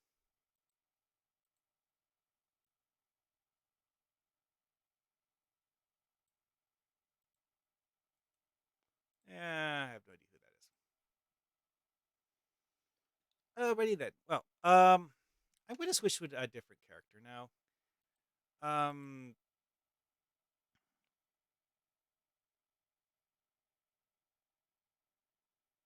yeah, cool. All right, Carlin. This is one where I had fun doing bridge officer costumes. Let's look and see just how carefully set up the skills are, because I genuinely don't remember. I had a lot of fun giving him a cryo shaper build, and the frozen batleth of dishonor, which doesn't do cold damage for some unknowable reason. I mean, it chills your enemies with the whatever, but it doesn't cold damage. Andorian Summer, that is painful. The fact that it gives enemies a perception debuff is something I'm kind of curious about, because I'm genuinely not certain, but it might actually blind enemies to make them unable to see you some of the time. Remember, right, perception debuffs will reduce range they can see you, and a high enough perception debuff will actually make you functionally invisible. I don't remember what the scale needed to make someone who's 20 meters away from you not see you is,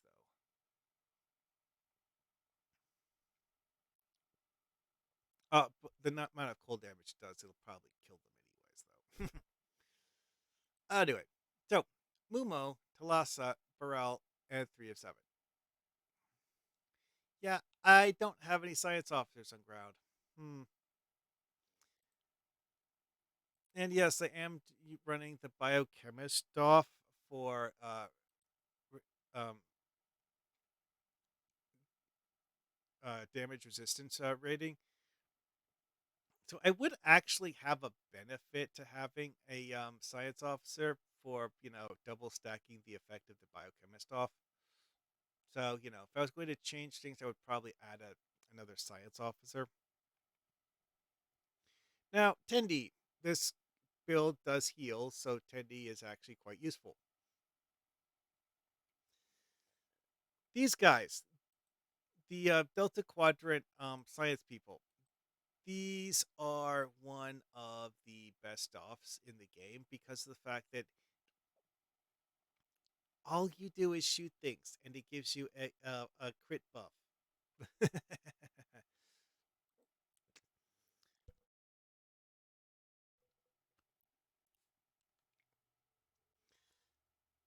It gives you a crit buff just because you fire your weapon. One of the easiest things to do, and actually good enough that a white quality one is actually something that you can actually get a benefit out of. And again, these guys, mm, I use these guys in a lot of builds. Tindy, several builds. Anyway, enough of that. So, what are my bridge officers doing? Mumo and 307 have very, very similar builds to things that you guys have seen on some of my other characters because of the fact that I like doing stuff like that, quite frankly. I mean, it's that simple. Um, Chronoton Mind Barrier on Mumo is wait, I taught her freeze armor, but she's using Chronoton Mind Barrier. Well, realistically, freeze armor isn't actually all that good. The cold damage over time is weak. The slow and root thing is nice, and the hold is okay. But realistically, you're probably going to kill them long before those effects of expo. This is the same reason I don't use fuse armor. If it was an AoE, it would be amazing. As a single target ability, it's weak sauce.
I just realized I had my mic turned off. Whoops.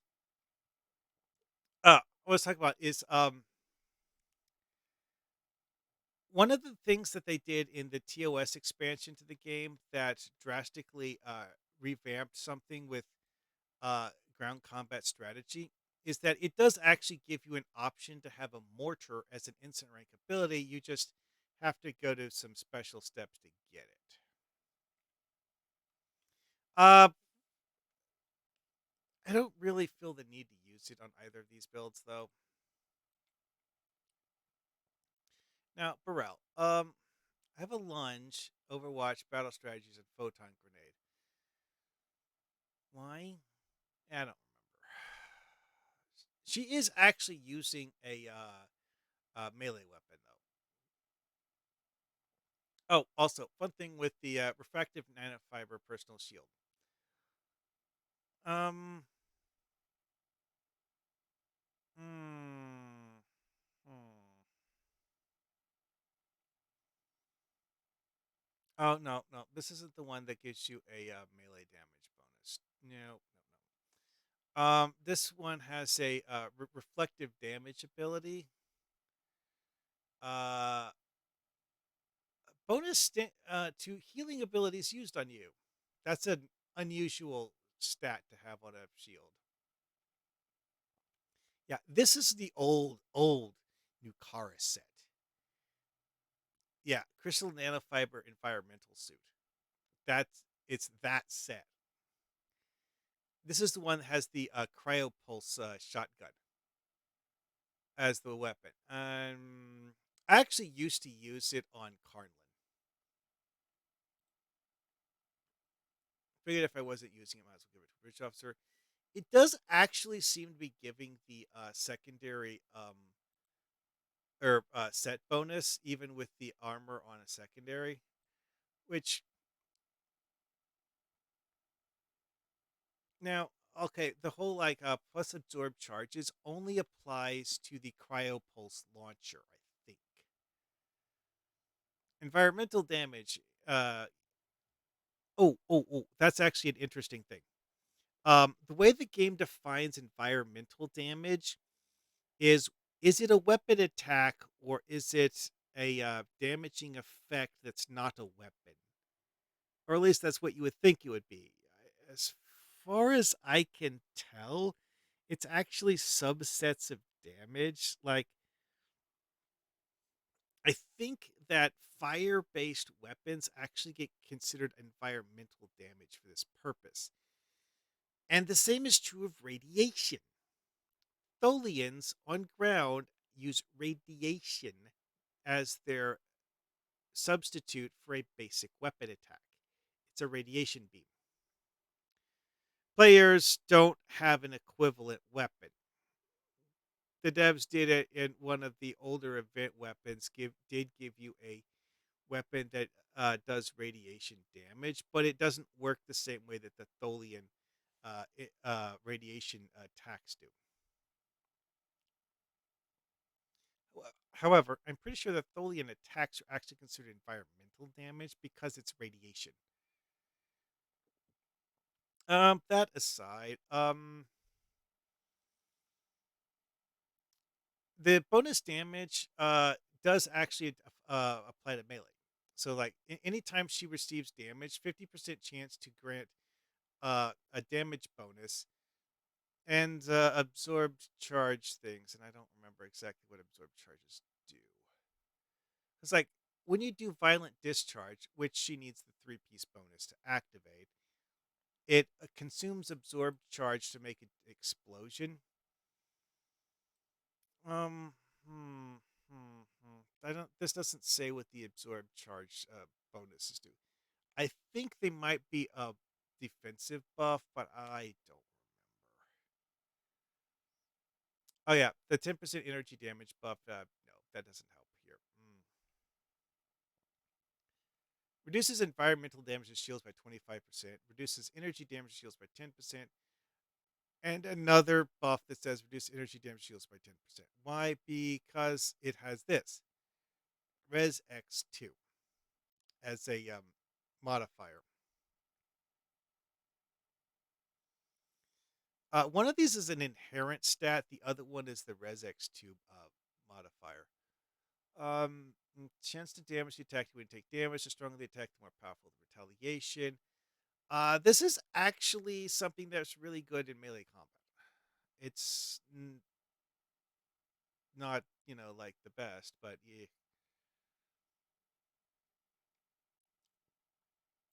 Anyway, though. So having this set up, melee bridge officer, that is actually pretty good. What do we got? That was Burrell. Now let's look at Talassa. Oh yeah, also, yeah, I know. Beverly Crusher. I renamed to Dr. Pulaski. The person who is the chief medical officer on the Enterprise in season 2 of Star Trek The Next Generation. I really, really love the fact that you can rename the this bridge officer. It's so much fun to think of silly things. All right, so this is a ranged attack build. However, it is using Lex throwing knives instead of a energy damage weapon, which is noteworthy because certain of the damage buffs actually do require it to be energy damage. Now, this says all ranged weapons, not energy, just ranged. So, this should work with the Lex throwing knives. This cryonic warhead, whatever. Sweeping strikes. I actually don't remember why I have this. I think she came with it. This was the old tutorial bridge officer you got from the Federation tutorial back before Delta Rising. This is what you would get as an option, actually, because like that version of the tutorial had you choose between a tactical, an engineer, and a science officer. I usually picked the tactical officer option because of the fact that one of the pre-order bonuses is an engineer bridge officer. So I was going to start the game with an engineer anyways. So I literally never got the engineer, and only a few times did I get a science officer because I. Well, one of the characters. Oh, actually, yeah, one of the characters was actually 7 of 13, who got the science officer because the fact that the character is a tactical officer, so I figured like, hey, tactical, engineer, and science, all three of them. Whatever. Sweeping strikes though on an Andorian.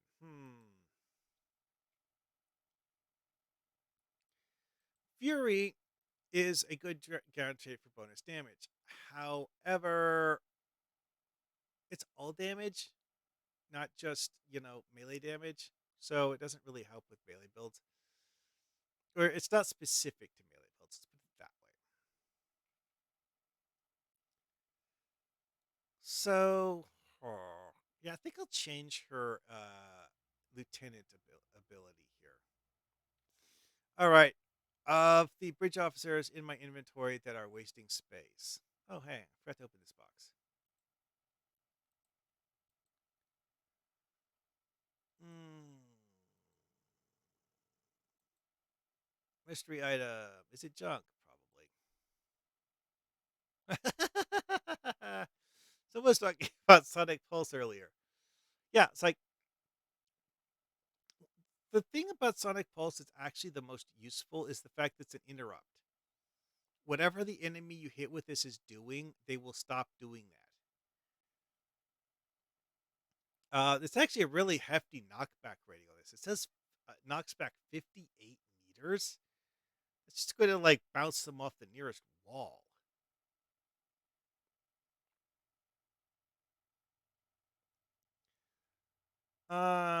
Wonder how that changes it when you upgrade it. Let's see here. 290. 306. This says 58.5. This still says 58.5. Okay. Well then, I'll keep that, not scrap it anytime soon. Oh yeah, here's a fun one for you. Why do people sell exothermic induction fields for so much? You can't craft those. There are certain vendors that will actually sell them. Like some of the ground equipment vendors sell kit modules and exothermic. You can get like a Mark 1 or something version of exothermic induction field, but it's a common. Crafted kit modules, you have like a Mark 2 purple, not a Mark 1 white. But, you know, it is a source of them, even if it's a bad source.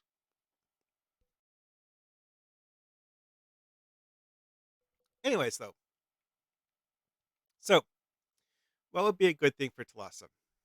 Yeah, earlier I was looking at several combat buffs. Let's see, what is this? Human, female.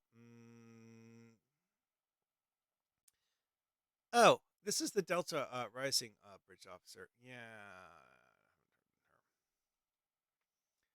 Okay, so again, sweeping strikes. Draw fire. No, no. Definitely not going to do draw fire on this particular bridge officer. Now, Burrell having draw fire would be fine, but this particular bridge officer I don't want to do that with. Suppressing fire. Well, she already has suppressing fire 2 as her lieutenant commander ability, so adding suppressing fire 1 would be redundant. Oh, hey, look, it's suppressing fire again. Sweeping strikes. No. This is a shorter list of things than most of them do. Nope. Let's see what we have at stations.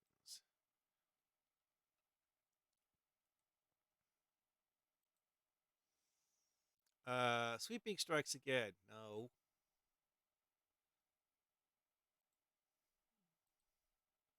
No.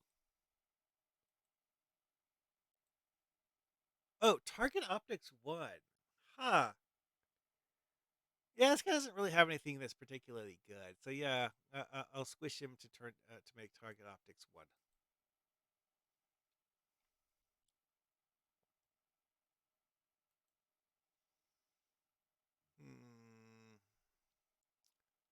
Hmm. Yeah. Move to candidate roster to get out of inventory. All right, so now we go to skills on Talasa to target optics. One, bonus damage, bonus crit chance, bonus critical severity, bonus perception for however many seconds. It works.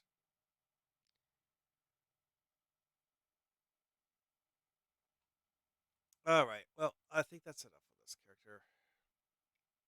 Actually, let's look at Mumo and 3 of Seven's gear to see if that's uh, something that matches what they're currently using. Okay, well, this isn't a great armor, but it is a decent one. Oh, hey, look, it's the Sompek shield again. Oh, hey, here's where my pulse weapon went.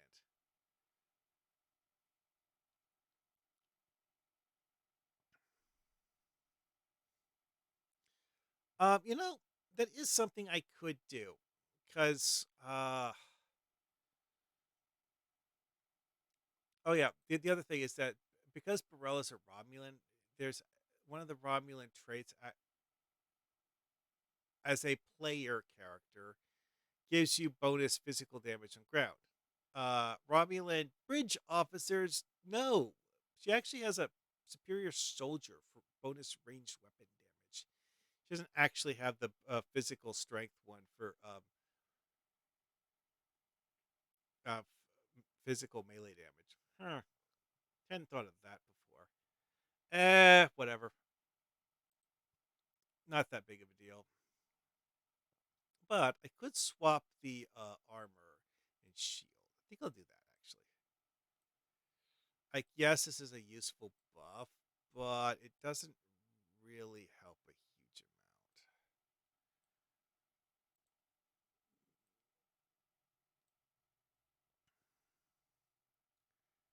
amount. And the Sompek effect or set bonus doesn't really help bridge officers because it's only used when someone is KO'd and you're resuscitating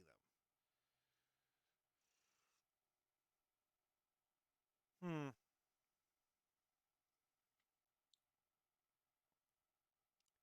Okay, so 3 of 7 now has the full cryo set.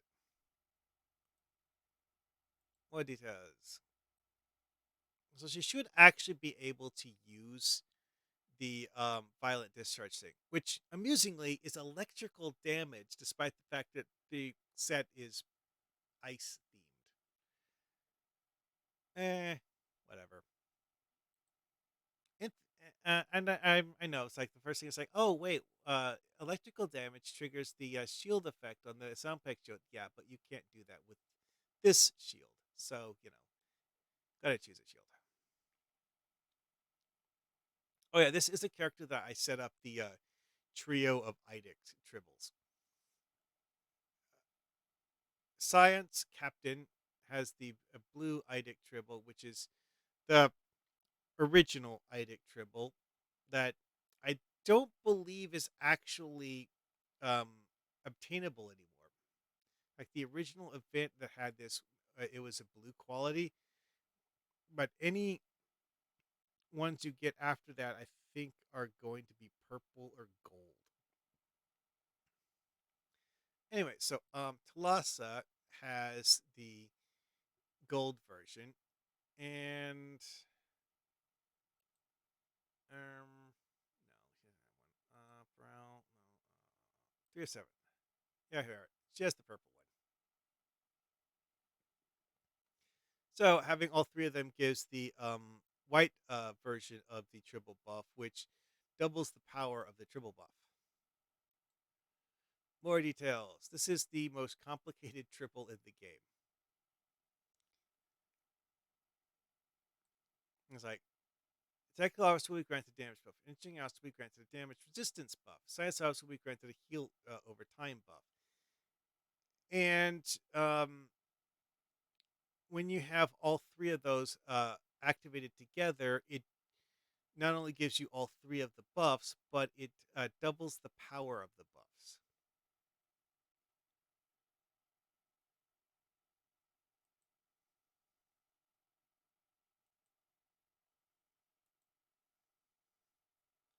Anyway, so one more.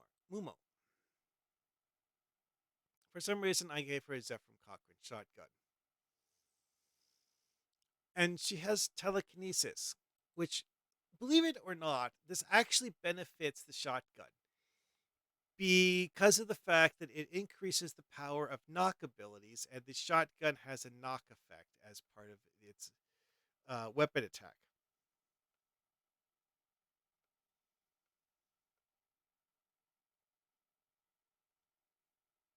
Alrighty then. But yeah, that's about it for this.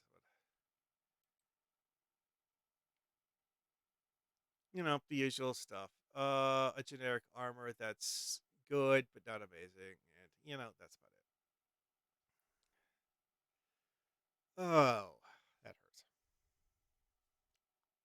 Oh yeah, what would my oh yeah, I looked at those a while ago. I'm getting tired. I need to go to bed. Alrighty, well this has been fun. I hope some people got some information out of this that they found to be useful. I got to get out of here and uh, get to bed and stuff. So, you guys have a nice evening. See you later.